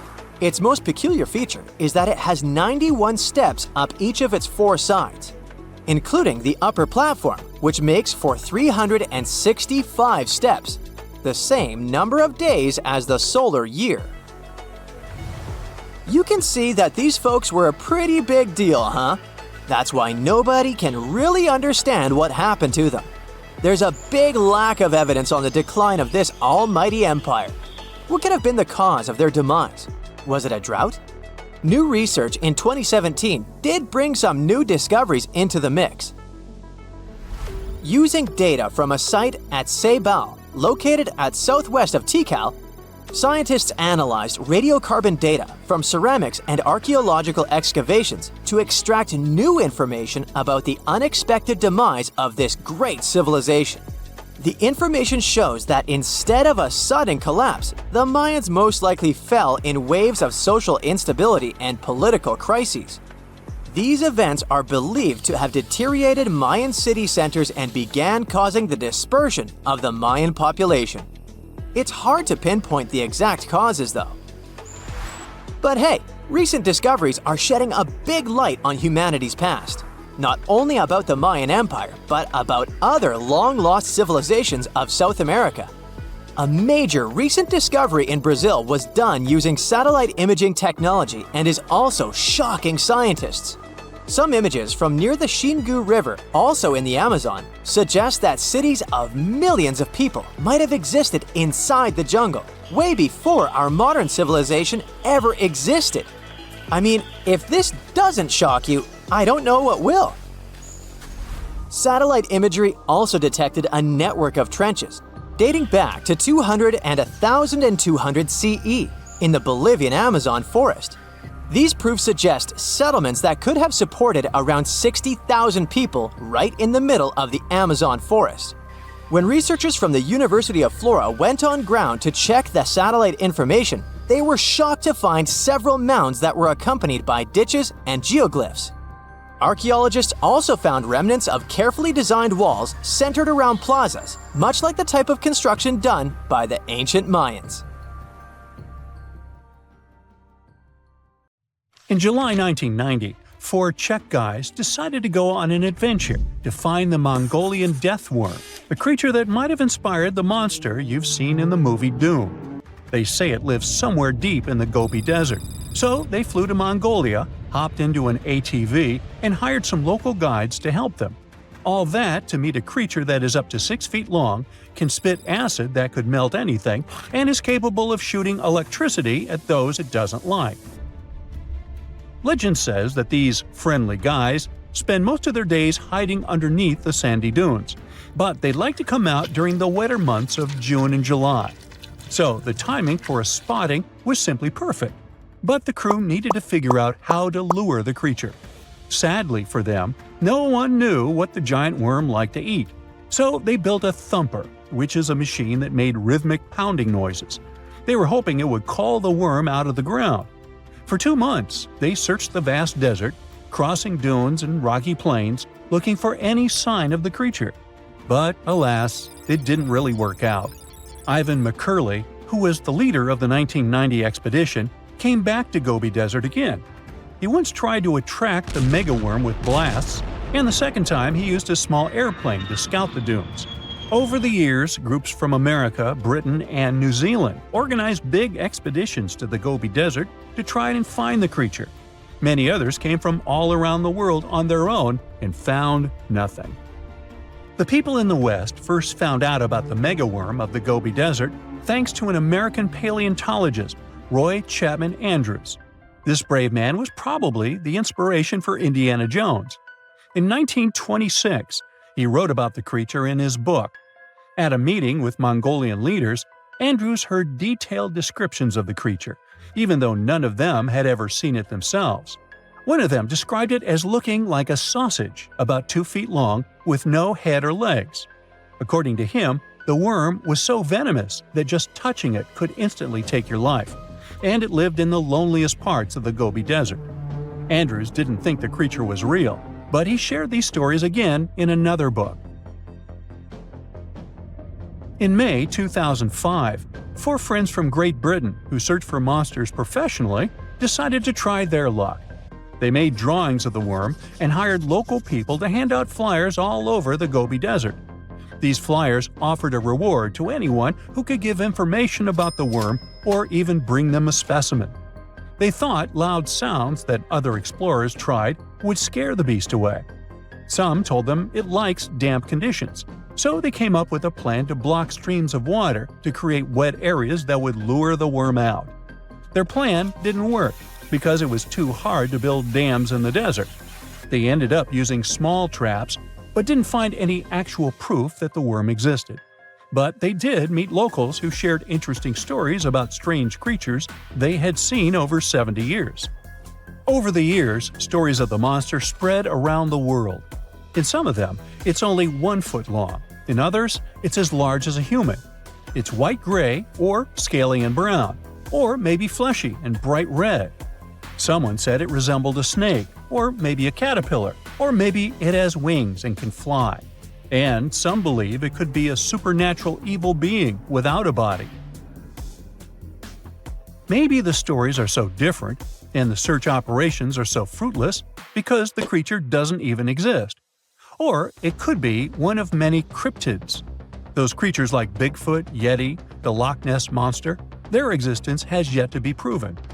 In 1983, one scientist who was visiting the region heard that an old man had managed to catch the mysterious worm. He also learned there was a nest nearby. The scientist bravely approached the hole in the sand and put his hand inside. A giant creature dragged him in, and he was never seen again. Just kidding. He actually found a Tartar sand boa inside. It's a chunky, burrowing, non-venomous snake that has small eyes and gray-brown scales. He showed it to the locals to verify if it was the monster, and supposedly all of them said yes. Most Mongolians who know about the worm still believe it's real. Now, even though people call our supposed monster a worm, it's just what it sounds like in the English translation. Many Mongol cultures have used this word for centuries to refer to any animals they thought to be really dangerous, especially snakes, even non-venomous ones. So, it doesn't have to be a literal worm after all. Worms are soft and squishy, but a creature living in the harsh Gobi Desert would need to be tougher, more like a snake or a type of lizard without legs. Neither of these creatures can shoot electricity or spit acid like they say the death worm does. But some snakes, like cobras, can spit venom that's dangerous for people. If it were real, the creature would have a backbone, and explorers searching for it would likely find some bones or evidence left behind. And there are actually fossil remains all over the Gobi Desert. Scientists found representatives of over 80 dino groups here over the last almost 100 years. It all started with the world's first dinosaur egg nests. This discovery changed all the scientists knew about dinos. It was the first proof they laid eggs. In the following 2 years, the same expedition team unearthed over 100 dinosaurs and took them to the American Museum of Natural History, where you can still see them today. Some of them were swimming around in the Cretaceous Sea that used to be here about 71 million years ago. They resembled modern birds. The mystery of the megaworm is still unsolved, but there used to be another mystery scientists finally managed to explain. Back in the 13th century, a famous traveler, Marco Polo, not the guy from the swimming pool game, crossed the Gobi Desert. He thought he could hear mysterious noises, like the sounds of musical instruments such as drums. He wrote about it in his book and believed he might be hearing the voices of restless spirits. Scientists call these noises singing sands or booming sands. Unlike the squeaky sound you might hear when walking on a sandy beach, these desert sounds are much louder, like a musical instrument playing deep, haunting notes. Over the years, people came up with all kinds of ideas about what caused the sounds, like underground water or winds making the sand vibrate. Not all dunes can do this, and scientists wanted to figure out why. Sometimes the winds might cause a small avalanche on the side of a dune, and then you can hear the magical sound start. But this is rare. So, to study it, scientists had to help the dunes sing. They climbed to the top of a dune and slid down on their backs, using their hands and feet to push sand down. As the sand tumbled, the sound started softly and got louder. They could even feel the vibrations with their hands. So they found out that for a dune to sing, a few special things need to happen. The grains of sand must be the right shape. The dune has to be big, and the sand must be very dry, so no singing after it rains. Inside the dune, there's a hard layer of packed sand that acts like a giant speaker. This layer bounces the sound waves back and forth, makes the noise louder and louder, and creates a haunting melody that can fill the desert air. In other words, the dunes can play tunes. Yeah, sorry, I couldn't help myself with that one. Now here's something. Baltic amber is one of the most common resins found in the world. The reason for this is that due to the vast forests of pine, their numerous deposits are so common, they provide wonderful treasures from long ago. Ants are especially common in the Baltic amber, which comes from pine trees. Its resin is rich in sugar, so the ants often live amongst the trees, close to the easy source of food. One block found in East Germany has preserved one ant that is estimated to be about 48 million years old. Think of the birthday cake. But what makes this find interesting is another animal inside the amber. It's a mite, notorious hunters in the insect world, capable of traveling at great speed. These guys quickly latch onto their hosts, sucking them dry. They're also capable of destroying entire hives in one go. And within this piece of amber, the amber provides a display of their final struggle. In Southeast Asia, feathers belonging to something unique have been found from 80 million years ago. They were captured in resin during the Cretaceous period, a peak time for dinosaurs. The many feathers inside are from the coelurosaur. It looks like a dinosaur, but this animal is more related to birds. Other feathers like this have been found in resin. They belong to avian and other non-flying dinosaurs. The discoveries have helped reimagine what dinosaurs actually look like. Still, dinosaurs may have had feathers instead of being completely bald. Of course, for most of them, the feathers weren't used for flying, but they helped the dinos stay warm. However, the feathers weren't all that was found, and a part of the coelurosaur's tail is also preserved. Still, it's so small and ancient that its DNA hasn't survived to map their entire genome. The enclosed tail is also very delicate, and it can't be removed from its protective amber shell. But although these findings can only be observed, they've still provided a great insight in the evolution of birds. But how does amber preserve things so effectively, even at the initial stages? The trees produce the resin to protect any small gaps in the bark against feeding insects. Its antiseptic nature and lack of water content ensures it doesn't degrade for a long time. This also makes it more resilient as it petrifies over long periods, eventually becoming a fossil. Some of the oldest amber ever found was from the Triassic period, showing how long it can last. The pieces from Italy are about 230 million years old. And inside one of these ancient droplets holds the oldest arthropod ever recorded. This mite found inside has provided a broader understanding to their evolution. Today, they're known to mainly annoy gardeners by feeding on the petals of flowering plants. However, at the time the mite was caught, flowers didn't have any petals, and it would be without this tasty meal for another 100 million years. Now, 100 million years ago, Myanmar was part of Gondwana, the great supercontinent. At that time, Myanmar wasn't part of Asia yet. But it was still lush with a great forest, which contained many species of lizards that lived amongst the undergrowth, hiding away from dinosaurs. Many of them have been stored within amber. This fact helped discover ancestors of geckos and chameleons. By using CT scans, scientists have analyzed them, providing a glimpse into the formation of their scales, teeth, feet, and claws. It also provided an understanding of how these archaic creatures once appeared. Although mostly pieces of lizards, by using modern technology, the scientists have been able to create 3D images of the lizard. These images can reveal how those guys appeared in their full form.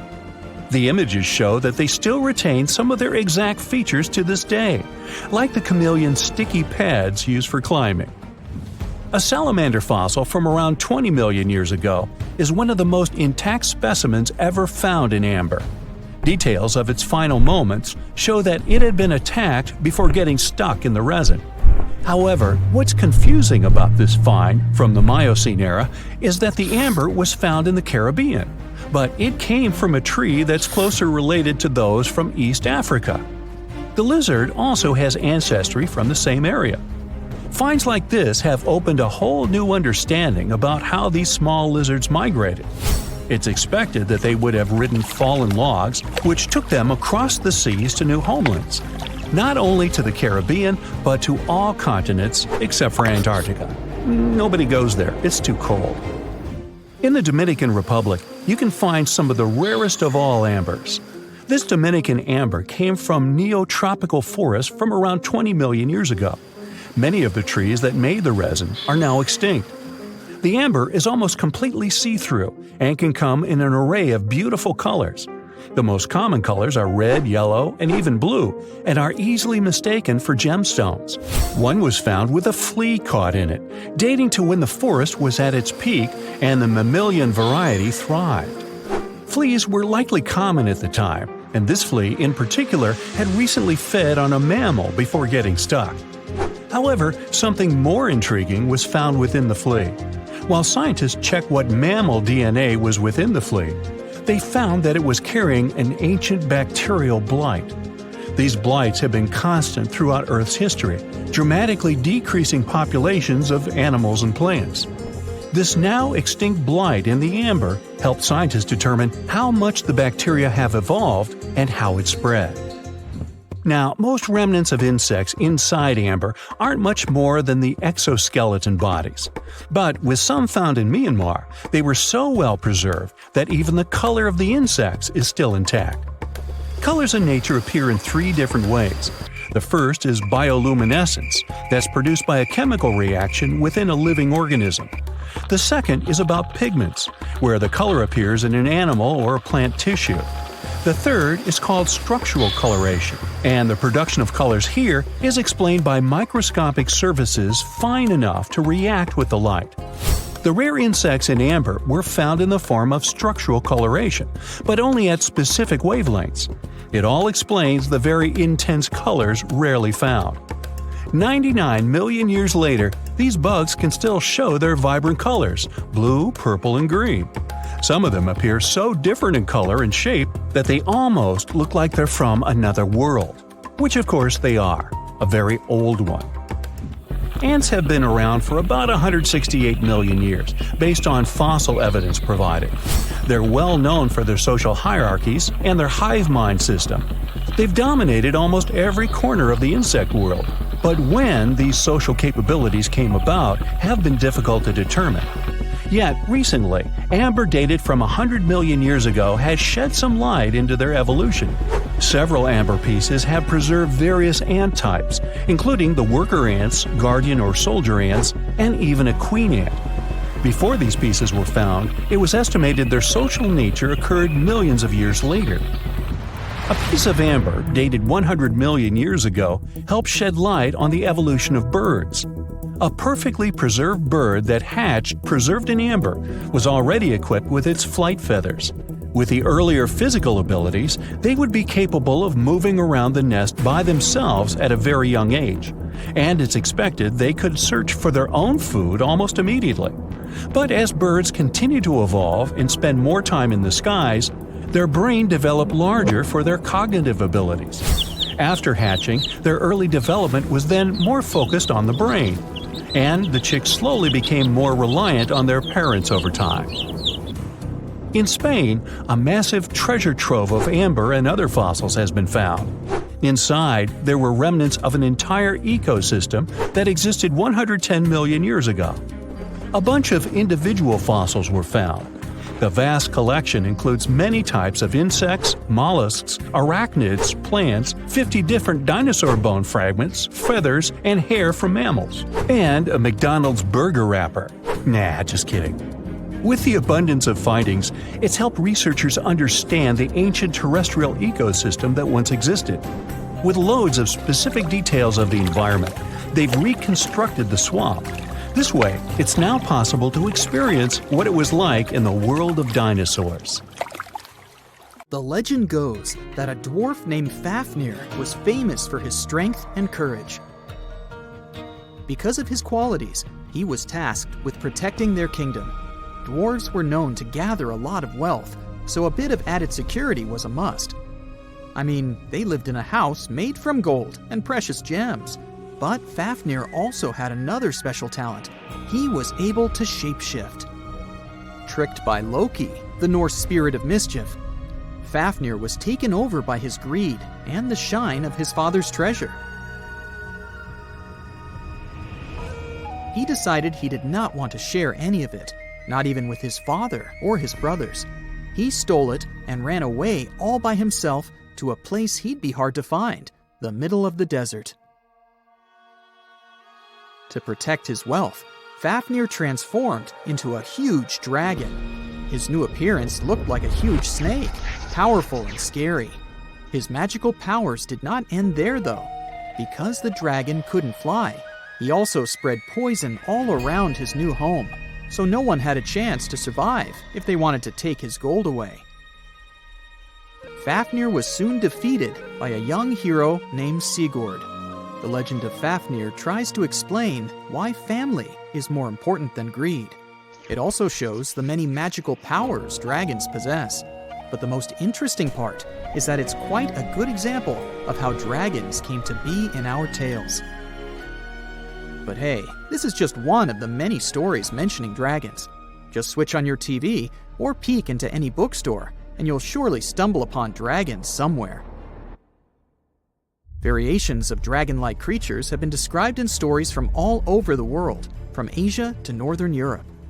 Most of these creatures are depicted with reptile-like bodies, wings, and claws. And the scariest trait of them all, they can breathe fire out of their mouths. The name of these creatures comes from the Latin word draconum, which translates to huge serpent. But let's take a trip down memory lane to see how it all started. An Asian historian, for example, discovered some fossils back in the 4th century BCE and decided that he'd stumbled upon dragons. It's easy to understand why he got so confused if you look at a fossilized stegosaurus. It was 30 feet long, 14 feet tall, and covered in armored plates and spikes. The Nile crocodile might have gotten mistaken for a dragon too. It still exists today and lives in sub-Saharan Africa, but it may have been more popular in ancient times. When reaching maturity, Nile crocodiles can grow up to 18 feet long. But that's not all. It can even walk with its body off the ground, and some were even pictured standing on their 2 back legs. Goannas are dragon-like lizards that live in Australia. Large as they are, they also have razor-sharp teeth and claws, and are also known to even produce venom. It's easy to see why goannas may be the source for the Australian version of dragons. When humans first discovered whale bones back in the day, we had no idea these animals lived in the sea. Given their size, we surely must have thought they were dangerous. And because we rarely see whales, if we don't go underwater of course, they were poorly understood and easily mistaken for dragons too. Probably the most interesting source of dragon mythology is actually the human brain. In a book called An Instinct for Dragons, there was a theory which claimed that dragons existed in almost all ancient cultures because we had evolved to fear large predators to survive. We aren't the only mammals to do this.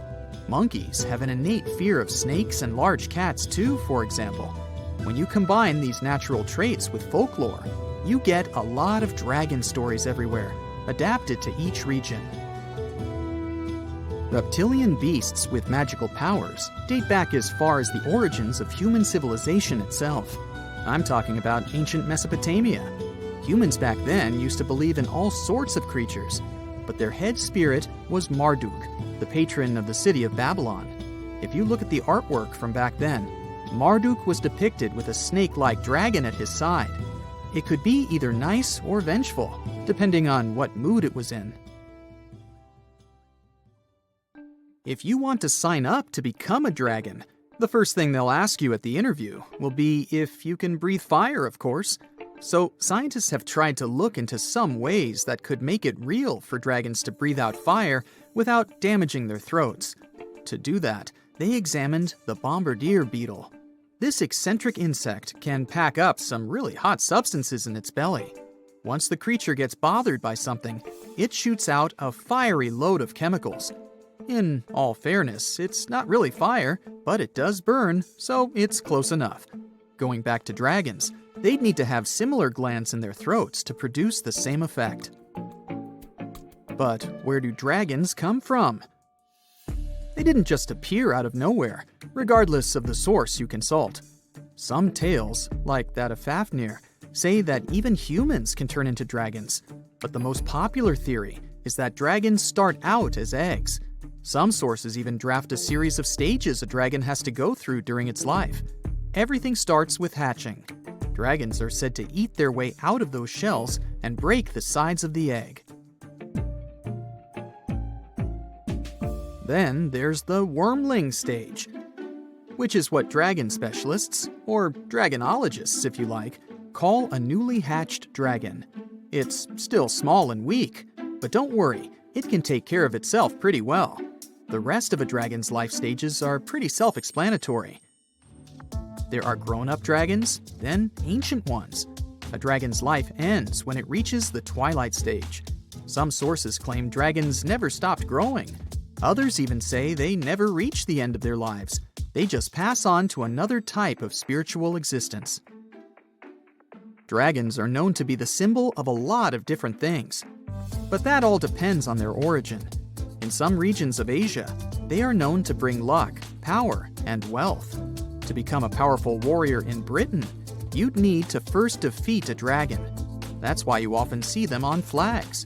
The flag of Wales, for example, has a large red dragon on a green and white background. Western stories aren't as nice to dragons. They are often seen as evil and vengeful. Another myth associated with dragons is that they love gold and precious stones. This greedy side of their temperament seems to date back to ancient Greece, where dragons were tasked with guarding treasures. Some of these guarding dragons were seen in such tales as The Hobbit and in the Harry Potter series. As for dragons' magical abilities, they also vary a lot. Some were said to have blood with supernatural properties. Some were rumored to be able to speak. Others were famous for their wisdom. A lot of dragons in ancient literature could fly or shapeshift, even into humans. Some real-life creatures got their names thanks to bearing a resemblance to dragons, like the dragonfly that has more than 5,000 subspecies we know about. It got its name from folklore tales, as Europeans in the Middle Ages saw it as an evil insect. Dragonflies were accused of some really nasty things, like biting people's eyes and mouths. But the creature that resembles mythical dragons most is a reptile called the flying dragon. They're seen in wooded areas of Southeast Asia. They don't really have wings per se, but parts of their ribs are elongated to support some extra skin that allows them to leap through the air between trees. Those wings are also brightly colored and contrast with their brown bodies.